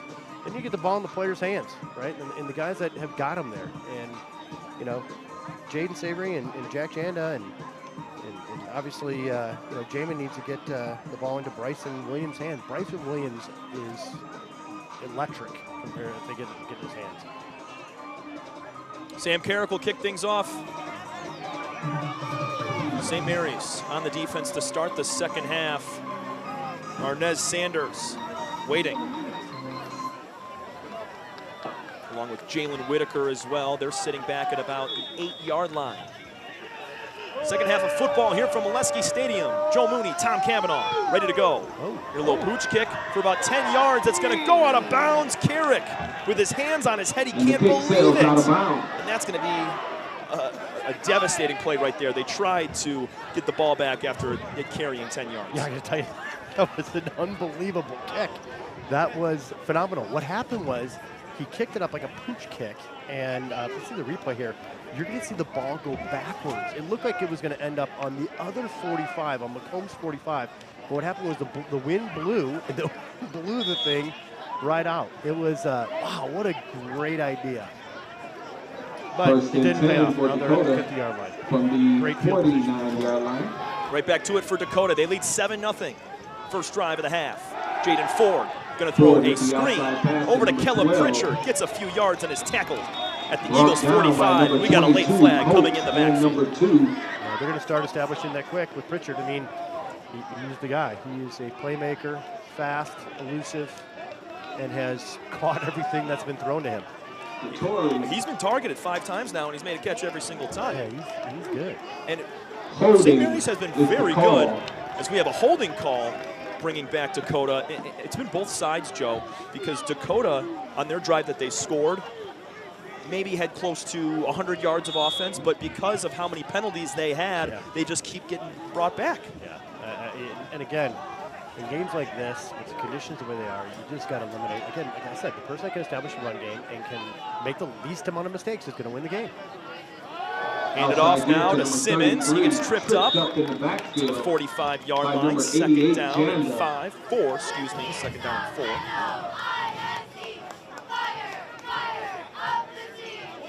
I thank all our listeners tonight. And we have dual broadcasts happening. Belleville and Northville. Huge game. It's taking place at Belleville right now. Chad Bush, Sam Stick Day on the call. Yeah, but is that game having implications of playoff implications? They're 2 of the top teams. They're top teams. Yeah. This is like win or go home. This one's way more exciting in my opinion. The place you guys are tuned in, you're at the right place right now. 11 minutes to go, early in the third quarter. Play action, caught by Dakota. Big play right there. It was Trent Morin, the senior. He was hit 2 yards ahead of the line of scrimmage and moved for a gain of 8 or 9. Yeah, that was unreal. That was a fabulous play after. Number 7. That was Morin's pass to number 1. Only Morin's first target and first catch of the night. He's the biggest dude on the field, minus Jaden Savory of St. Mary's. That's crazy. He literally carried that person like 7 yards. That was really impressive. Wildcat now taken off the shotgun for a couple of yards. Number 7 Ford with the keeper, brought down by number 11 White. But that's good enough for Dakota. First down. We got a first down. We're trying to make some adjustments here in the tent. It's been a very brave thing here that we have it blown away like a parasail. For those of you that are parasail, this is pretty much going to happen here. We got a first down here.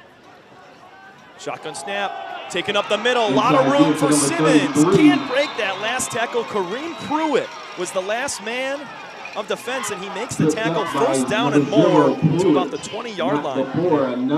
Again, not exactly the most luxurious or most flashy type of a drive here at all. But they're moving the ball. They're just continuing to move the ball. Dakota trying to make it a 2-score game. Only 1 penalty on this drive, but they've been good. Here's Simmons again, up the middle. Should be another fresh set of downs. Number 5, Williams with the tackle. Good run. Again, just another Dakota gut. Find the gap, find the hole, do your thing. Really good. They give it to Simmons again. He's dragged back this time. Bryson Williams with the tackle last play. This time it looks to be Trey Goyke and company. Brought down by number 11. Also got to give credit to number 54, Antonio Johnson. He's playing both sides of the ball now. He was an original starter on the offensive line only. Antonio Johnson. For Dakota. He's a force in there. Look at him. He just screams D1. James Franklin, if you're listening to this, that's a good offer, my friend. That dude is a player in the middle there. Whew. I'm sure James Franklin's listening to this on a Friday night. No doubt about it. No doubt. He doesn't need to prepare for the Buckeyes. Man in motion, it's Pritchard. Play action, it's an option here. Running is Ford, and he's dropped on third down for a gain of a couple. Number 7, Ford, on the keeper. It was, once again, Antonio Johnson wrapping him up. He's all over. Look at him. He's a beast. He Number wants 7 it. with He the wants short to eat. gain sets up a 3rd and 7 for Dakota. I'm a fan. 3rd and 7 right now for the Cougars. It's a crucial drive for them. Want to try and double up their lead. That's if St. Mary's has anything to say about it. Thrown to the end zone. This one out of the reach of wide receiver Trent Morin. It's kind of a throw to the back left corner. Intended for number I think Morin was going more towards the middle of the end zone. I'll tell you, Morin's big. Yeah, that's a big target over there.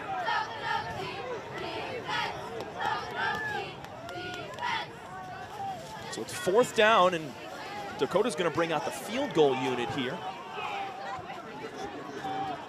Again, with the win, it's not a matter of the distance, I don't think, here. It's a matter of making sure they have the right direction. Both flags in the end zone, kicking into right now are billowing. Kick is up from Dakota. It is good for 3. 10-0. Cougars on top with 8:11 to go in the 3rd. Good drive. All I can say is just a solid football drive right there. You know, I mean, they got it in the red zone. They couldn't get the score or took a touchdown, but they got 3 points out of it. They're up 10-0 now. They're in command. This is a critical drive for St. Mary's now. They're going to absolutely need to do well. Jack Oransky. We'll step aside briefly. 10-0. St. Mary's trails at home. Remains in the 3rd quarter. Your score: Dakota 10, Eaglets no score. Lowering the shoulder.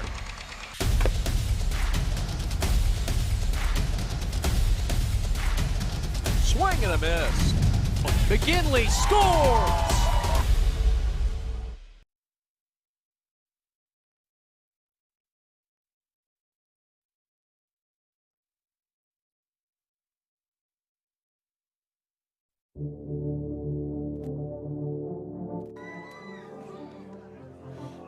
Tonight's game brought to you by Make the Turn Digital Marketing out of Metro Detroit. If your company wants to make the turn to the next level, make sure you contact Make the Turn, an award-winning digital marketing firm based right here in Metro Detroit.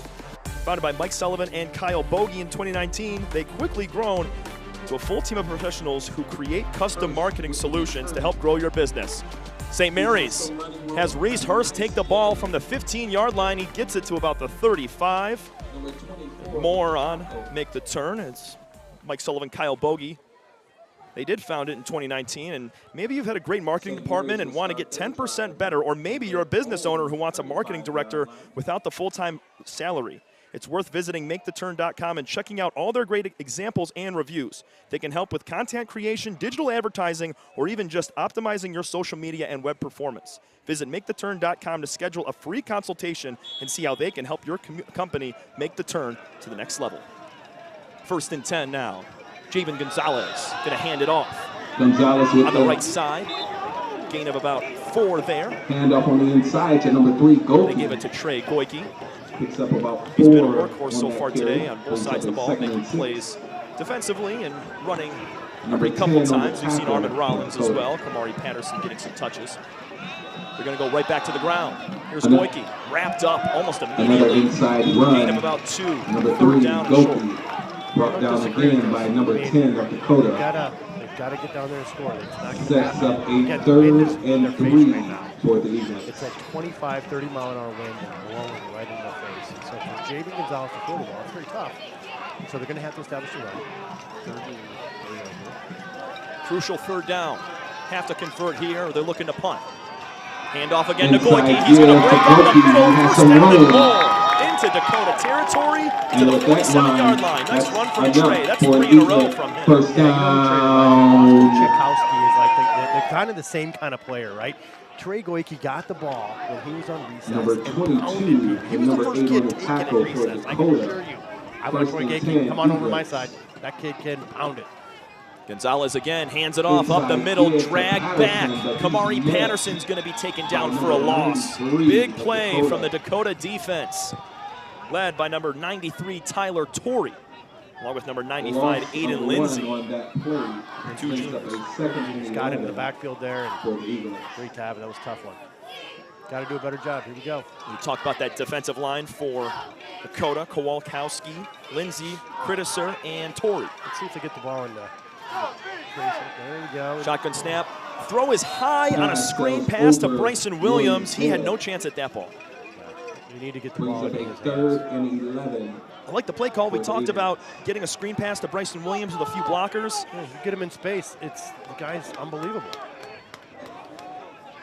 I'm just a bit high, and Kamari Patterson's going to check out. Darren Jones, who had a 75-yard touchdown run last week against Brother Rice, he steps into the game right behind Gonzalez.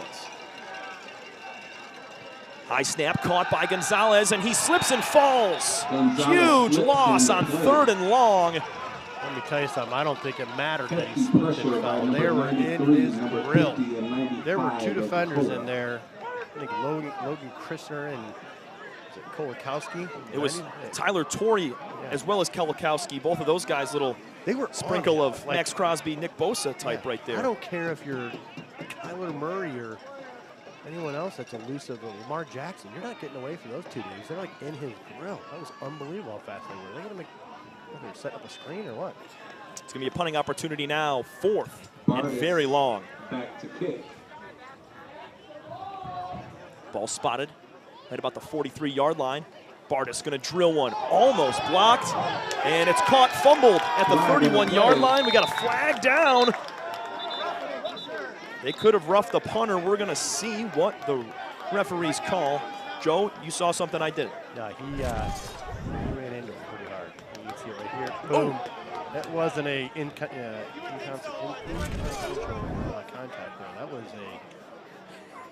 That was a right check on the boards right there. Let's go Red Wings right there. That was a, oh my God. That's been the theme though today, Joe. When crucial plays to turn the ball over, fourth down, the PI in the end zone, you get a roughing the passer here. It's extending drives for teams, so let's see if the Eaglets can capitalize on this. Think about that, right? Like just normally, they had great field position right there. They go down and score at 17-0. Right, that is huge. This is a huge penalty. Like, that is a gigantic opportunity for St. Mary's. They've got to capitalize on it. This is the big drive right here. 5:31 to play in the 3rd quarter. 10-0 Dakota on top. High snap. Gonzalez makes the catch. He's going to have to scramble away. Gets away from one man. Can't elude the second guy and take it down for a loss of 5. And 3rd and 4th. Also 95 brings down Gonzalez. Sets up a 2nd and 14 this offensive line is. You got to give the DBs for Dakota some props here. The outside linebackers, they're doing a great job of making sure they're covering the key players. They need to get it in the hands again of Bryson or Jade Simon. Gonzalez, I mean, he hasn't had a lot of time. Also in that backfield, he's going to hand it off again up the middle. It's going to be Armin Rollins. Goes in for, check that, it is Goyke. He gets it back to the original line of scrimmage, 3rd down and 10. With the tackle, sets up a 3rd and 10 for the Eaglets. 2-possession game, it's time dwindling down. Pass has not been there so far for the Eaglets. Pressure coming, this ball's on the ground, picked up. Dakota's gonna take it, the 20, 10, touchdown. Touchdown, Dakota. Number 10, Damari Malone. We talked about him pregame. What a scoop and score. 17-0, 16-0. There's a reason this dude has Big Ten offers. Look at this guy. Comes from the outside, bam, right there, and then just picks it up. That is so athletic. People have no idea how. Then he's outrunning. You know, a fast runner. That is. Goyke almost got him. Goyke. Yeah. I mean, that kid's unbelievable. That was a very athletic play. Malone is the real deal. We heard about him from several people prior to the game and said Damari Malone is the real deal. He starred last year as a sophomore. He's a junior now and making a massive impact. Yeah, that's a big play. That's a big-time play. It is, and that's a game changer right there. St. Mary's was attempting to make it a one-score game, put it in for 6, and turns the tables there. Gonzalez got hit on his blind side, and it's 6 more points, a defensive score here for Dakota. Yeah, Damari Malone is blowing up a few people today. Extra point coming. It's good. 17-0. Cougars on top. We're going to take a quick break. St. Mary's will get the ball back with some work to do. Here on the prep, St. Mary's trails by a handful. The innocence of youth. Is there anything any better? But soon they'll be in high school and facing all the same challenges you faced. How to make friends, how to fit in, how to be cool. We want our children to have everything they'll need to live fulfilling and productive lives. Make sure the kids in your family are among the more than 300,000 participants here in Michigan who take part in high school sports.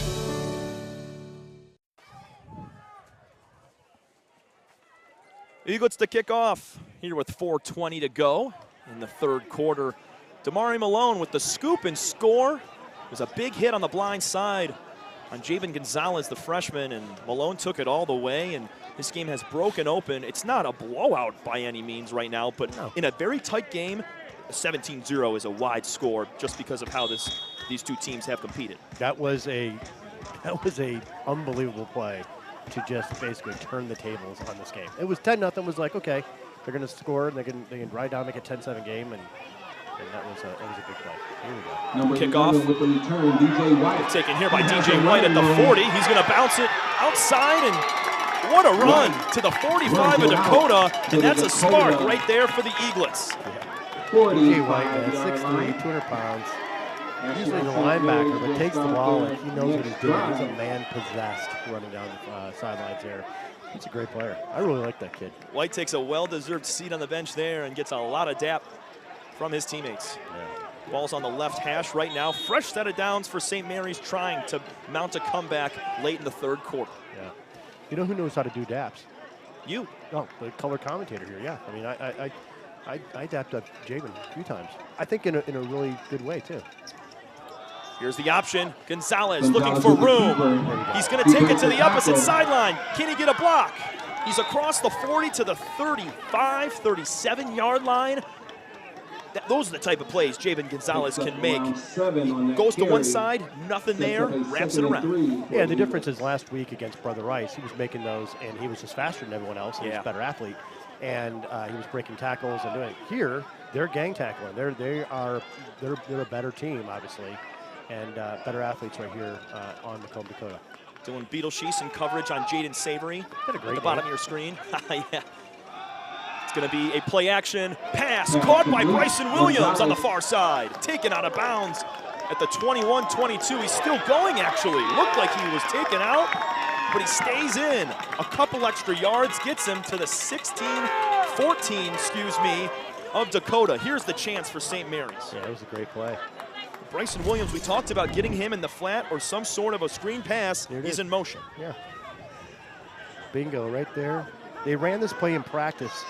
I was at practice on Wednesday. They ran this play a lot. For an Eaglet first down. Drops back to passes. Gonzalez throwing to the end zone. It is up over the hands of the intended receiver. No flags on 1st and 10.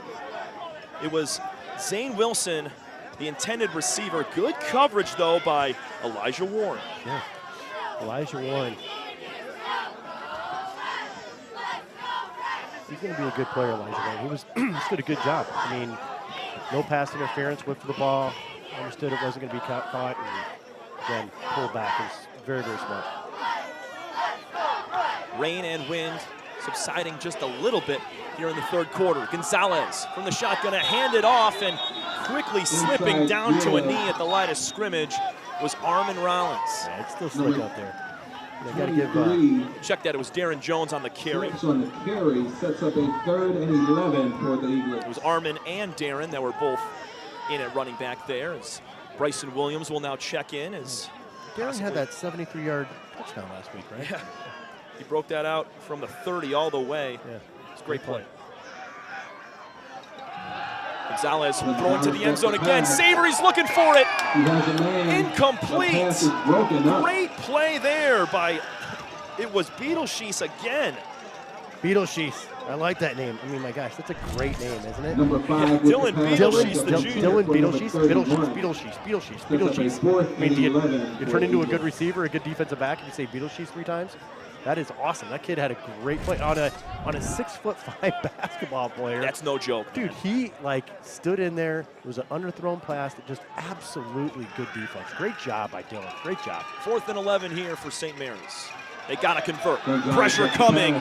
Jabin's going to evade, looking to throw. He can't get it off, and he's taken down out of bounds at the line of scrimmage. Turnover on downs. That was a freshman mistake. I got to tell you, you're 4th down here. I mean, you've got Bryson Williams in there. You got Savory in there. They're all in the end zone. Just toss it up. Yeah. I mean, it's 4th down. Who cares if it gets intercepted? If it gets intercepted, it doesn't matter. You can't try to run in that ball. That's a freshman mistake right there. He'll learn. He'll get better.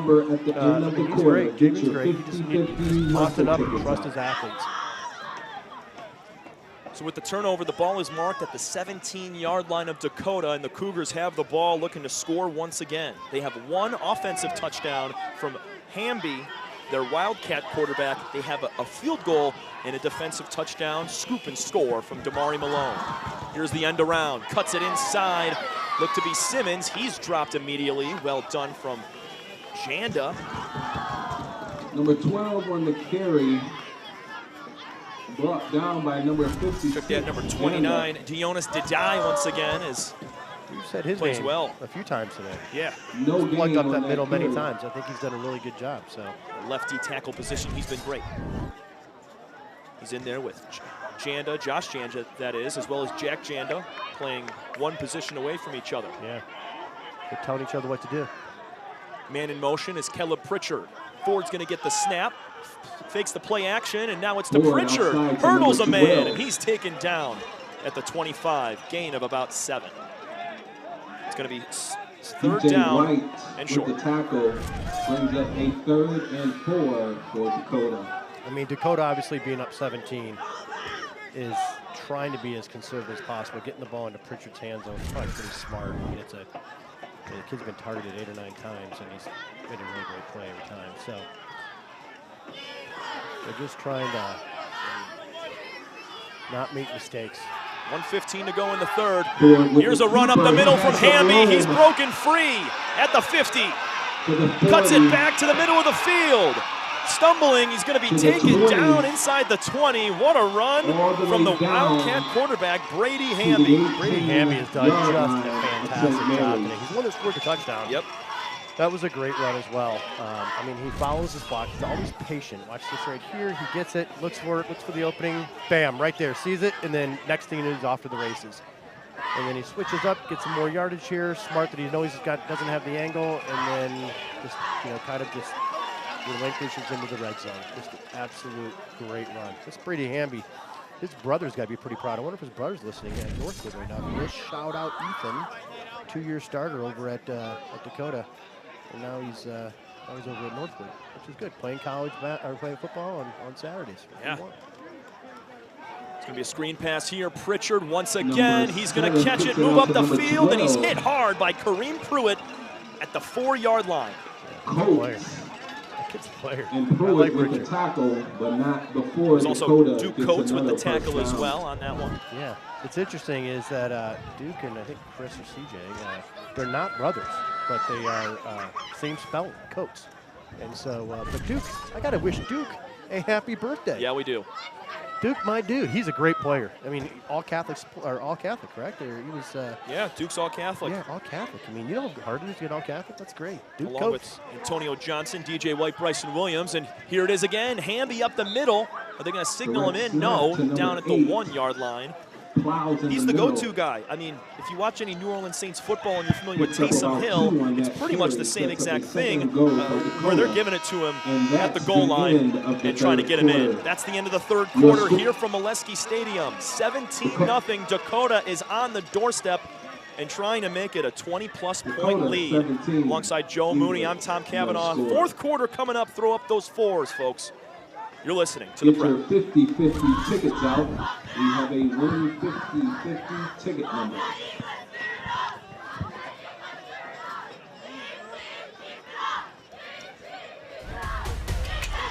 Lowering the shoulder.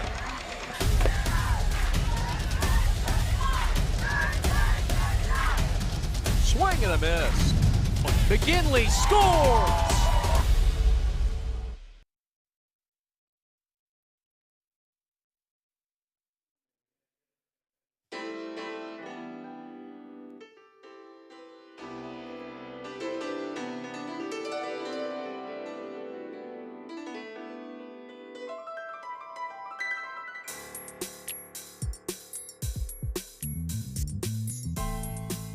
Tough. To receive your winning number 110626. Fourth quarter, 12 minutes put on the clock, and tall task right now for St. Mary's, down 17 points with Dakota second and goal at the 2-yard line. Yeah, it's a tough road to hoe right now for St. Mary's, no doubt about it. And again, what they have to do is kind of regroup here and stop them, at least stop them, so hold them to a field goal attempt. That's going to be tough. Brady Hamby again. He's in the shotgun, going to take it himself up the middle. Is he in? Yes, touchdown, Cougars. Into the end zone. Brady Hamby, it's the second touchdown of the game. We knew he's a great athlete. He comes from a very athletic family as well, and you know, he's showing why that Wildcat is so effective with him at the helm. 23-0 on the road. The Cougars playing business as usual right now. 6-2 record. They're trying to get win number 7 to finish out the regular season. Only a few hiccups for Dakota this year. They were blown out by Eisenhower 31-0, but then answered right back with a 42-0 win over Utica Ford last week. Aronowski was going to kick it in for the extra point, but we're going to get an offsides penalty on St. Mary's. So there's a chance they go for 2 here, getting it at the 1-yard line. We'll see, Joe. Offsides against the Eaglets. I think St. Mary's has more to worry about than that, frankly. You know, they've got to get the offense going.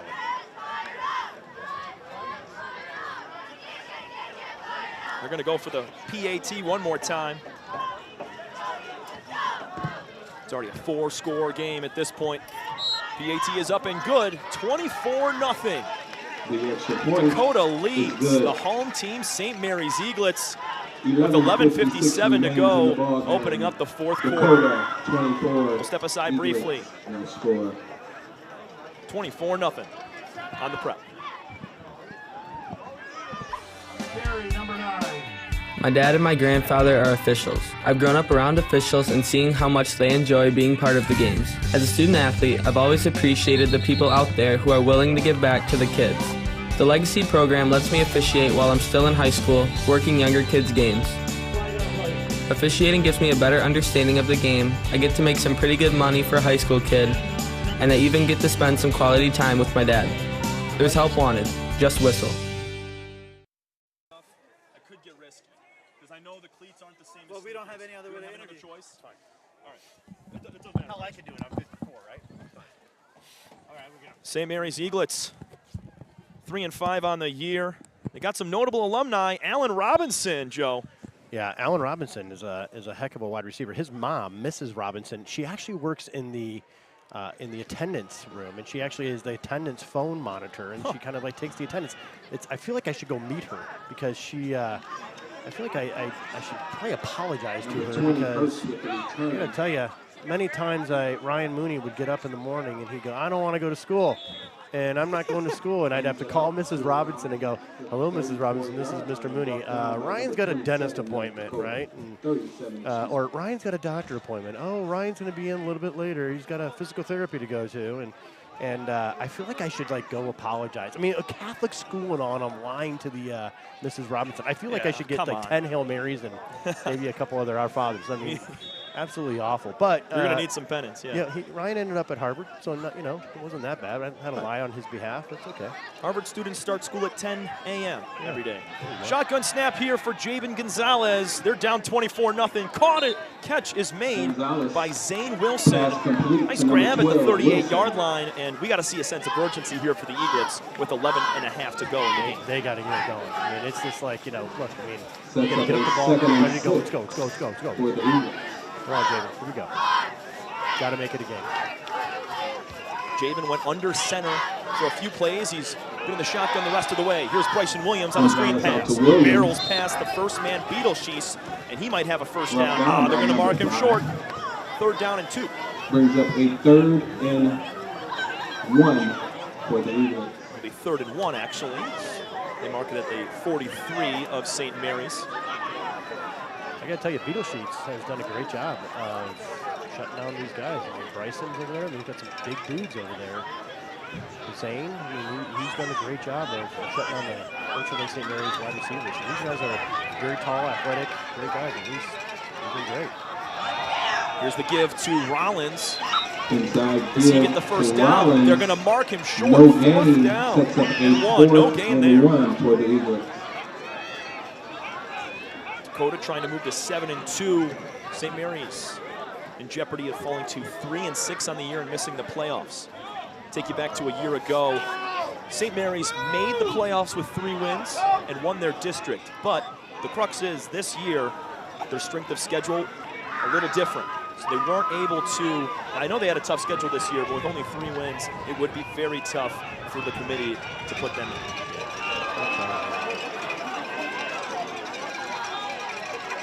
Gonzalez is going to hand it off. Pushing for the first down is Darren Jones. They give it to him. Mark it at the 45. Jones with the carry. That's good enough for an Eaglet. First down. I know they're getting first downs, Joe, but churning and moving the chains 10 by 10 is going to be tough to mount this comeback with under 10 minutes to play. They should have done this in the first quarter, frankly. So you need some big things. They need to put these in.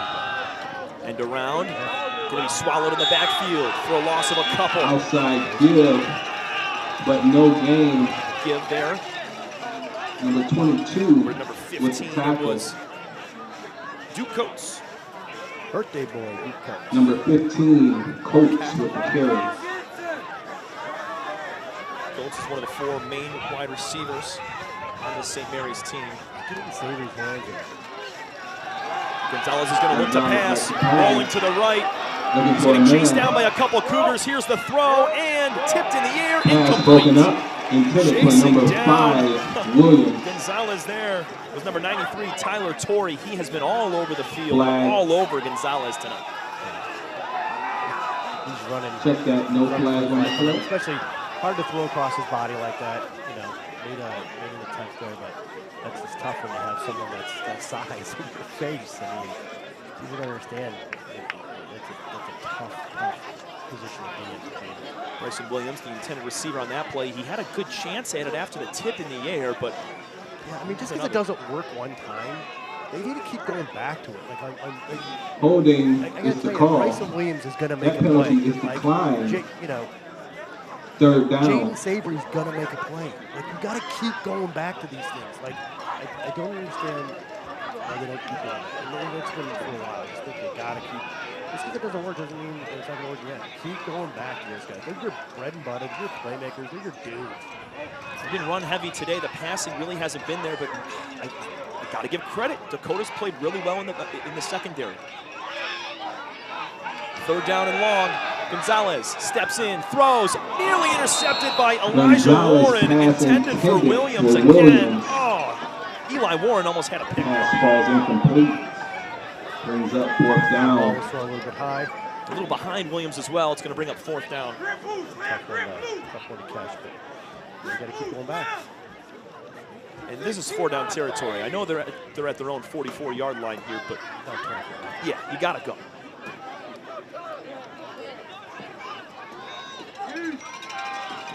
Shotgun rolling right. Javen trying to get around the edge, throws it up out of bounds. Nowhere to go with the football.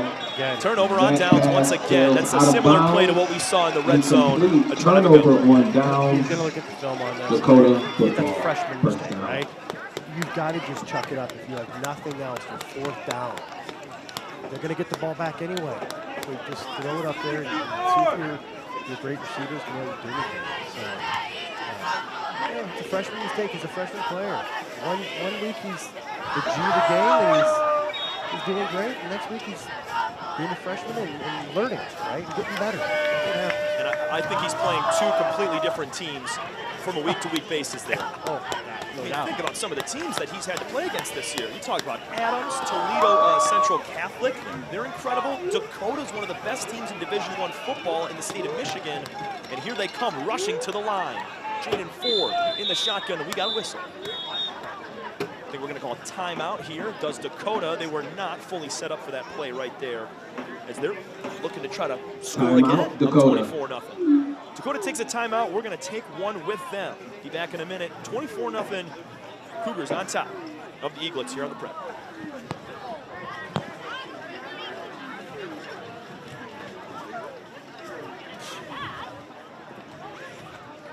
Robert, I'm going to try to come back real faster than that. Let's do, yes, sir. Tonight's game, sponsored and brought to you by Pine Lake Market. Pine Lake Market and Deli, located on Orchard Lake in Commerce in Kego Harbor, has served the community for the past 23 years. We're the big supporters of St. Mary's High School and its families, and we are proud to continue supporting the school, its students, teachers, and players. Find us on Facebook, DoorDash, and PineLakeMarket.com. Throw deep from Ford, laying out, trying to make the catch. Look to be number one, Trent Morin, and it's incomplete. What a throw from Ford. Listen, that coverage, that was great Broken coverage. up by number 15, Duke Coates. Was it Duke Coates? Yeah, Birthday Duke Coates boy. in I mean, that was a great coverage. Good job, Duke. Great coverage on that. He turned around, was first of all, was step for step with him, and then second of all, turned his head. I mean, textbook play right there against a guy who's, what, 6'4"? Great player. Good job, Duke. 8:49 to go in the ball game. Second down and 10 for Dakota. Well, this is what you look for. You look for players that are grinders, right? They're going to keep playing no matter the score. Here's a misfired pass from Ford on a out route right there to Caleb Pritchard. It's incomplete, third and long. I just think, like, these games like this, you can really tell a person and who they are as a grinder, and as an athlete, as a competitor. You know, are you the kind of person that's just going to, oh gosh, woe is me, we're down 24. Or are you going to be someone that's going to be, hey, we're stuck in it, let's go. Come on, man, you gotta keep trying hard. It's all about effort. My God, listen, man, like Tony Robbins, but I don't care. I mean, you gotta play to the end. And Joe, it means a lot too for the college coaches of the guys that are committed to schools here. They want to see their guys fight till the very end. Another drop pass. Trent Morin not able to make that grab. It's 4th and long, and the Cougars are going to go 3 and out. Yeah, I think that, recruiting-wise, I mean, it's interesting. We got on this field alone. I mean, you've probably got what, like 7 Division I guys that are Power 5 guys. I mean, you got Jaden Savory, Jack Janda, Antonio Johnson has got 10 offers, including Penn State. And these are like offers. Like, I'm talking about committable offers. When someone says, oh, I've got an offer, is it a committable offer? They're throwing offers out there like little chicklets, everybody. So parents out there, make sure you understand it's a committable offer. Every time my son would get an offer and say, it's a committable offer, they'd say, yep, okay, then it's a committable offer. So you have to be able to not just like throw them out there, because they can do that. They can have 15, 20 offers out there. They don't care, and they're just going to ghost you if in fact they don't want you anymore. So I think there's this recruiting thing is a new big deal, and also it's harder for a high school player. There's a statistic I read the other day in Ohio, and they said that there's 122 kids that were Division I players in Ohio, football players. This year there's 64. And you ask why? Well, they're going from the portal. Yep. They're getting kids from the portal. So kids are going to D2, D3, that maybe a little D1 for, but they're not. These D1 coaches aren't going to go after the players anymore. So I think it's harder for a high school kid, and at the same time, when they do get offered, you got to make sure it's a committable offer. It was a bad punt from Dakota, and great field position here for Gonzalez and the Eaglets. Javen on the run there, and scrambled in the backfield and got up for a 5, maybe 6 yards. It was Jack Aronofsky on the punt. It was a high but short punt, and it took an Eaglets favorable bounce towards midfield. And another really good chance for St. Mary's to try to score some points. 8 minutes to go. Fans, make sure to stick around post-game for our G Brand USA G of the game. Hey, if you want to DM me on Twitter, at Joe Mooney 68, on who you think the G of the game would be, send it my way. Or fumbled snap, picked up by Dakota. It's number 10 again. Recovered by number 10 of Dakota. Wow, what a game he's having. And just when I said G Brand. He is a leading candidate for G of the game. He is at a great game. He's been all over the place. Junior middle linebacker, has offers. I'm sure those offers are committable. He's the real deal. It was just a fumble there on the transfer from Gonzalez's hands to the handoff to Rollins. I think Rollins thought he was getting the ball. Maybe Javen was pulling it back, and that miscommunication leads to a turnover here with Dakota in good field position. 24-0's our score. Cougars on top on the road in the final regular season game. Dakota's already clinched a playoff spot. They're going to play into Thanksgiving, and St. Mary's in jeopardy of their season being over right now. Run up the gut. It's going to be Skylar Simmons. Gain of 6. I'll tell you, it's interesting, Tom. I mean, down 24-0, you're absolutely right. They got to keep playing. But here's the deal. This is for highlight tape right now for some of those guys, right? I mean, it's for everyone knows huddle, and they're using their huddle tape to send out to college coaches. If you're going against a Pritchard or something like that, and you're Duke coach and you want to play, guess what? You're shutting down Pritchard on a play. You can put that on Twitter, and you know and understand how social media works right now. Yeah, I mean, if you're Brady Hamby, I think cutting up those clips would be really nice today as well, especially with Damari Malone and his defensive play as well. Yeah, I mean, Malone has been an absolute animal out there. 7:10 to go. Shotgun snap. Given to Simmons again, spins a tackle. He's free for a couple more, down to the 29-yard line for a first down and more. That carry is good enough for Dakota, first down. Dakota's made some nice plays in the pass game, but it's been a consistent, aggressive run game where they've been able to churn yards. Only a few times today, Joe, have St. Mary's been able to stop them at the line or a tackle for loss. Yeah, you got to give props to Skylar Simmons. He's done a great job. I mean, just grinding out yards. Nothing like super, flashy, but the dude's had like some really good runs. Second down, and check that it is first down after the gain there.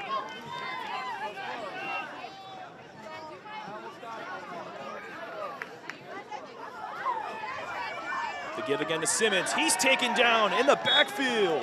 What a play there. Josh Janda. With the carry, but brought along down with number 35 as well. 35, Give Ryan Fresquez credit. He made a big tackle last week as well. Yeah, Josh Janda, very athletic move in the interior. Looks like a quasi swim move and got into that backfield quick.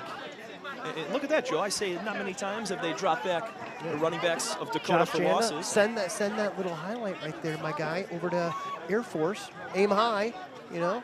Good job, Josh. Let's see you, kid. So now it's 2nd and 15 after the loss there. End around to Caleb Pritchard. Breaks a tackle, and he's taken down by 2 Eaglets. Brought down by Trey number Goike 22, along with number 22, Chris Coates. No gain on the play. Time continuing to tick. Dakota just churning out the clock at this point. Head coach Greg Bauer has been a part of this program for a long time, and a storied program at that, considering the seasons they've had. He was a defensive coordinator back in their state championship years of 2006 and 7. And now he's leading the charge for the Cougars after going 11-1 last year, making it to a regional against Cass Tech, losing heartbreaking fashion in that game. They're trying to do it again and make a playoff run. Here's Jaden Ford. Nice flip. Taken down inside the 20-yard line, excuse me. It was number 16, Connor Meehan, the tight end that was flashing out. That was an awesome, I gotta tell you, that was an awesome fake by Simmons. Skylar Simmons, like, it looked like he almost got the handoff there. They just kind of flipped that ball over there. It was really an odd play, but obviously very effective. Especially from our view here, Joe, watching on film, if you're an opposing team of Dakota, it's got to be tough to read that, option where Jaden Ford keeps the ball instead of Simmons going after it and trying to hit the hole for a couple yards. 4:24 to go in the ball game. 1st and 10 for the Cougars. They're trying to score again. Skylar Simmons up the middle for no gain. Maybe a loss of 1. No gain on that play. And obviously, Joe, we're winding down. Damari Malone's been playing awesome. Who are a few other guys tonight that have really caught your eye? Well, I think I really like Austin Chakowski. I mean, Chakowski, he's number 44. He is the senior captain, and he's earned his stripes. He's a captain. He is a dude. He is a kid that I would pick first at recess every single time. Like, he is a great player. I think Brady Hamby is obviously has done really, really well, but you know, you also, I mean, Damari Malone has been a great, you know, Elijah Warren, we haven't heard a ton from him, but from a defensive back standpoint, they've had a lot of coverage sacks. They've had a lot of great, you know, they haven't been able to get in the backfield much, the defensive backfield. So, you know, it's kind of like a silent Elijah Warren, been like a silent winner there, and he's won a lot of battles in the defensive backfield. So, great players by Dakota, and they look to be going on. And I also can't, you know, the people that are kind of like the unsung heroes, like Bryce Ward, like that guy is really good. That left tackle. Yeah, haven't mentioned him enough tonight. Yeah, he's a good player. That guy's a really, really good player. I mean, look at him. Like he's imposing over there, and he's done a great job of opening up some holes, and especially on that Wildcat side, he's did a great job. 3rd down and 10 after the give to Simmons. Once again, Pritchard's going to go in motion. Simmons another handoff. He's going to bounce it to the outside. Tackled. Brought down by number 15. 4th and long. Let's see if they keep the offense on the field. Once again, folks, stay tuned. Post game for the G-Brand USA of the game. Shout out to Mr. Duke. Color commentator Joe Mooney, my partner, on his way at the moment to go grab our player of the game. Wait. Happy birthday, Duke. That is, but it's a guy that's played very well defensively today. Got a couple of turnovers himself, a blindside sack, a scoop and score. So time is still moving down, 2 minutes and 10 seconds remaining, since the play clock is going to tick all the way to 0. So the time will stop with 1:59. We got a timeout by Dakota. See if they go for it or take the points of the field goal. Be back for the remainder in the final couple minutes of this game. 24-0 Cougars on top of St. Mary's here from Orchard Lake Village, Michigan. You're listening to The Prep.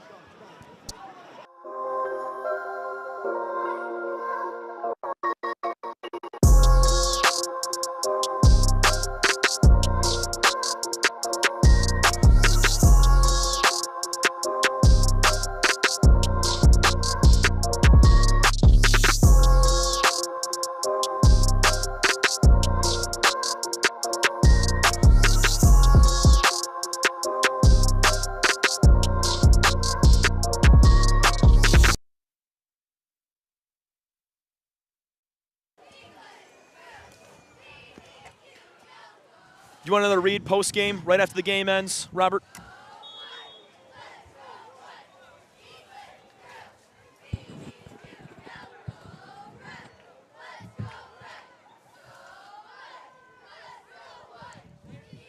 Fourth down and 11.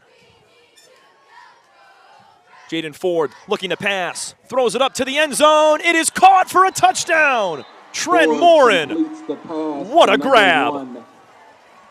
Touchdown. Morin Dakota had dropped the past 2 balls to him, and now he comes down with an electric reception for 6.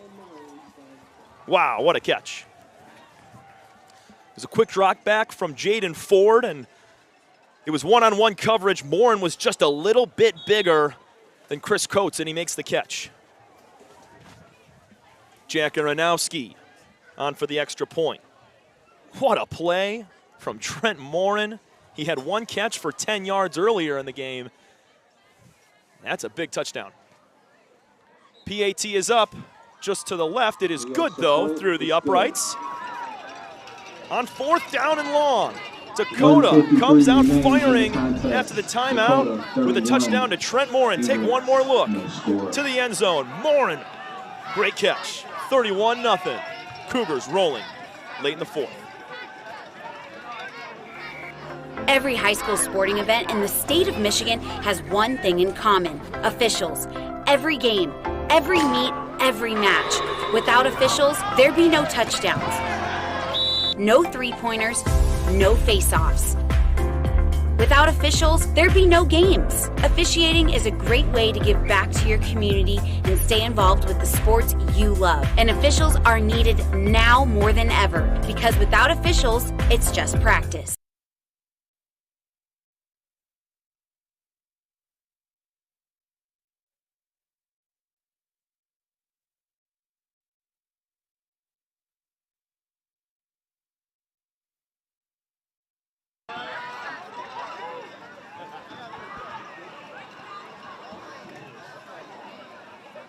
So it's 17-0 at the half. The score has nearly been doubled by Dakota as the rain and mist continues to fall down.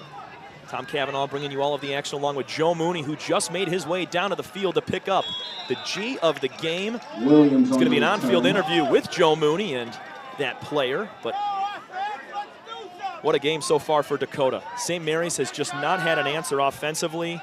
Defensively, they played well in the first half, battled. It was only 7-0.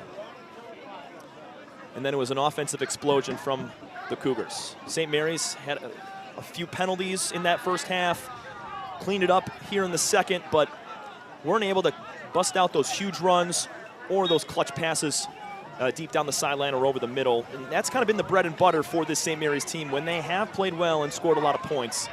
Take you back to last week, 41 points from the Eaglets. They did it all. And under center right now, Jabin Gonzalez. We got 1:47 left in the contest. Run up the middle to about the 40-yard line right there. Ball carrier was Cameron Glasker, sophomore. Gonzalez going to come over and get the play from his father, Jermaine Gonzalez. Jermaine, right here, at the fence. Storied athlete at this school. Number 21 led the Eaglets to state championship in both football and basketball in 1999. Attended the University of Michigan. As part of the CHSL Hall of Fame. He also had big shoes to fill, coming in for George Porritt a few years ago. This is Gonzalez's first time facing Dakota. Here's a run up the middle. Good for about 4 yards on 2nd and 5. A different ball carrier there once again, Danny Klochkov, the senior. So Glasker and Klochkov getting their first touches here late in the game with under a minute to go, and good on Jermaine Gonzalez, head coach of St. Mary's, to mix in some other guys. He realizes this is the end of the road for his seniors and wants to get them in late in the game. 35 seconds to go. We got 3rd and short. Play action. Gonzalez rolling to his right, looking for a man, throws it downfield. It is in and out of the hands of Jaden Savory at the 35-yard line. Pass falls incomplete.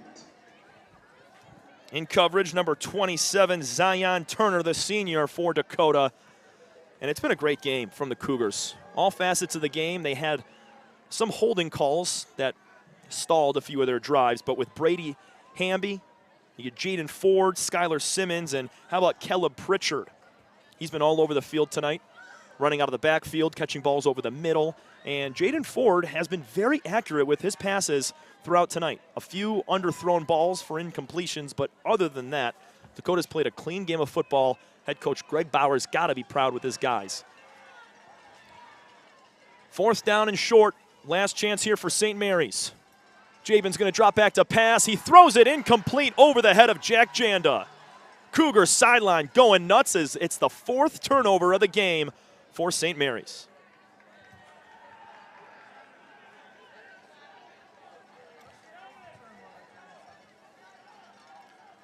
Tonight's game sponsored by Make the Turn. Digital marketing. If your company wants to make the turn to the next level, make sure you contact Make the Turn, an award-winning digital marketing firm based right here in Metro Detroit. Founded by Mike Sullivan and Kyle Bogie in 2019, they've quickly grown to a full team of professionals who create custom marketing solutions to help grow your business. Maybe you have a great marketing department and want to get 10% better, or maybe you're a business owner who wants a marketing director without the full-time salary. It's worth visiting MakeTheTurn.com and checking out all their great examples and reviews. They can help with content creation, digital advertising, or even just optimizing your social media and web presence. Visit MakeTheTurn.com to schedule a free consultation and see how they can help your company make the turn to the next level. So Dakota knees it out on just one play, and that is the ball game. 7-0 was the halftime score. It looked like it was going to be quite a defensive battle, a gritty, grindy game for both of these teams, but Dakota in the second half, game plan just a little bit better, and they came out on top, 31-0 over St. Mary's. We'll be back for the post-game show as well as the G-Brand USA Player of the Game. Joe Mooney will join him in a few moments from Tom Cavanaugh at Molesky Stadium. I want to say so long. Thank you very much. We'll be back in a moment to recap. 31-0 is your final score here on the final game of the regular season. Dakota takes it. They finish 7-2, 3-6 is the final record for St. Mary's. This is the prep. From an ordinary idea comes a great journey. It all starts with the simple thought, a vision of something bigger, greater than what already exists. It's that spark that ignites the passion and drive to create something truly amazing. At G-Brand, we understand this journey well. We take pride in the details and perfecting every aspect of the process, regardless of how small or big they may be. Because it's more than just a design or a shirt. It's about outfitting future champions. There's something to be said about a team coming together, each member contributing their unique skills, talents, and ideas. It's that collective effort that takes a simple idea and turns it into something truly great. The process can be excruciating, with countless hours spent tirelessly reviewing every detail. But the end result is pure and so rewarding, knowing that we've created something that will inspire greatness in those who wear it. Whether they come from a savage land or a booming metropolis, whether their numbers are 2 or 2 billion, the greatest their numbers could ever become is truly to become one. That's why at G-Brand, we're more than just a clothing company. We're a movement, a community of like-minded individuals who believe in the power of coming together to make a difference. So join us on this journey as we strive to outfit future champions and inspire greatness in all that we do. G-Brand. Now that's game.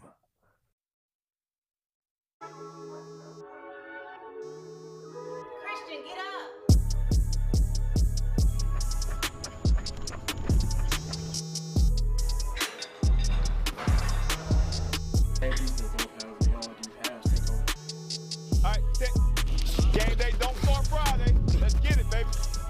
Good job, boy. Ready, go.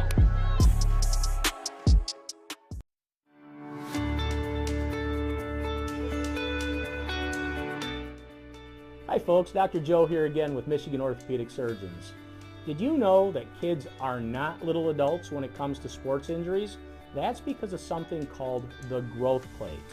Growth plates exist all over the human body in our growing athletes. They're actually little cartilage discs that exist at the end of all the long bones. It's simply where a kid grows. The problem is that the growth plate can be the weak link. What might be a sprain, a strain, or a tear in an adult when they hurt themselves can actually be a growth plate fracture in a kid. So it's important, if your kid has hurt themselves and they're not using their arm or they're not able to put weight on a leg, come see one of us, get an x-ray, and make sure it's not a growth plate fracture. For more information, go to miorthosurgeons.com.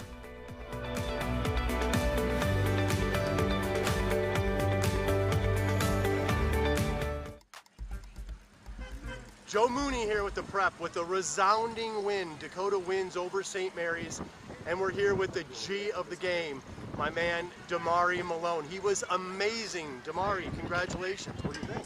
I appreciate it. I mean, we trained like all week, we practiced all week, and we was expecting them to come out pretty like solid, but they didn't. So we kind of just had fun with it and do what we did. So tell me about that play. I mean, dude, first of all, you're like incredibly athletic. Like, you've got a bunch of offers from high Power 5 schools. you're a dude. I mean, you were out there just causing havoc out there. Take me through that one play where you came around the end, hit the quarterback, hit Jaden Gonzalez, and then not only that, picked it up, fumbled, and then ran it in. Tell me a little bit about that. My coach called a smoke call, and I mean I'm supposed to blitz I'm supposed to blitz off the edge, and no tackle came and got me, so I just seen a clear shot. I took it, and I wasn't expecting the ball to come out like that, and I just seen the ball, and I picked it up and started running. I almost got caught, but I had to turn on the jets really quick. Dude, how bad of you would have got ripped on by your friends if you would have got caught? That would have been bad. Oh yeah, I would have been a little angry. I can't lie, I would have been a little angry. Yeah, I mean, now it's on the highlight reel, so you're doing great, man. Appreciate it. So tell me about the recruiting process. You're a highly recruited guy. Tell me a little bit about that. My recruitment process has been going pretty good. I can't lie. I got a lot of schools interested in me. I got 11 offers right now. 2 of them are Big Ten. And I have. Which one's for the Big Ten? Illinois and Rutgers. Rutgers been recruiting me pretty hard, and Illinois, so I got a lot of love for them right now. So. I went to Michigan. You gotta get Michigan. Oh yeah, I'm gonna be at MSU tomorrow. MSU for the game? Yes. Yep, I can't wait for that. That's ballers only. Ballers only are going to that game. Oh yeah. So you're gonna be an MSU recruit, obviously. Oh yeah. They're recruiting me right now too, so it's going pretty good. Okay. Wow. Baller. It's gonna be a great game. Should be fun. Oh yeah. I can't wait. I cannot wait. I know it's gonna be really interesting. It's gonna be an intense game. You never know. Anything can happen in a rivalry game. Yeah. All right, Damari, I got to tell you, Damari, I'm super proud of you. I think you were awesome. And we're here with the G of the game. And I got to tell you, online, we don't have the hat, right? But we're going to get you a hat. What do you think about that? Oh, yeah, I can't wait. I can't wait to put that boy on. Yeah, we got that hat. Let's go. Yes, sir. What do you think, man? Can't wait. My dog right here. Here we go. Appreciate it. Y'all have a good night. Take care. It's Joe Mooney for the Prep. Thanks a lot, Joe. Good talking with Damari Malone, our G of the game, and well-deserved it was.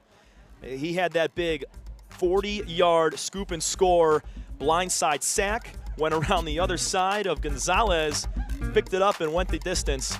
He was awesome tonight. Also had another fumble recovery in the game, just a defensive ball hawk all day long. Got to give credit to some other guys on that team. Austin Tchaikovsky played both sides of the ball.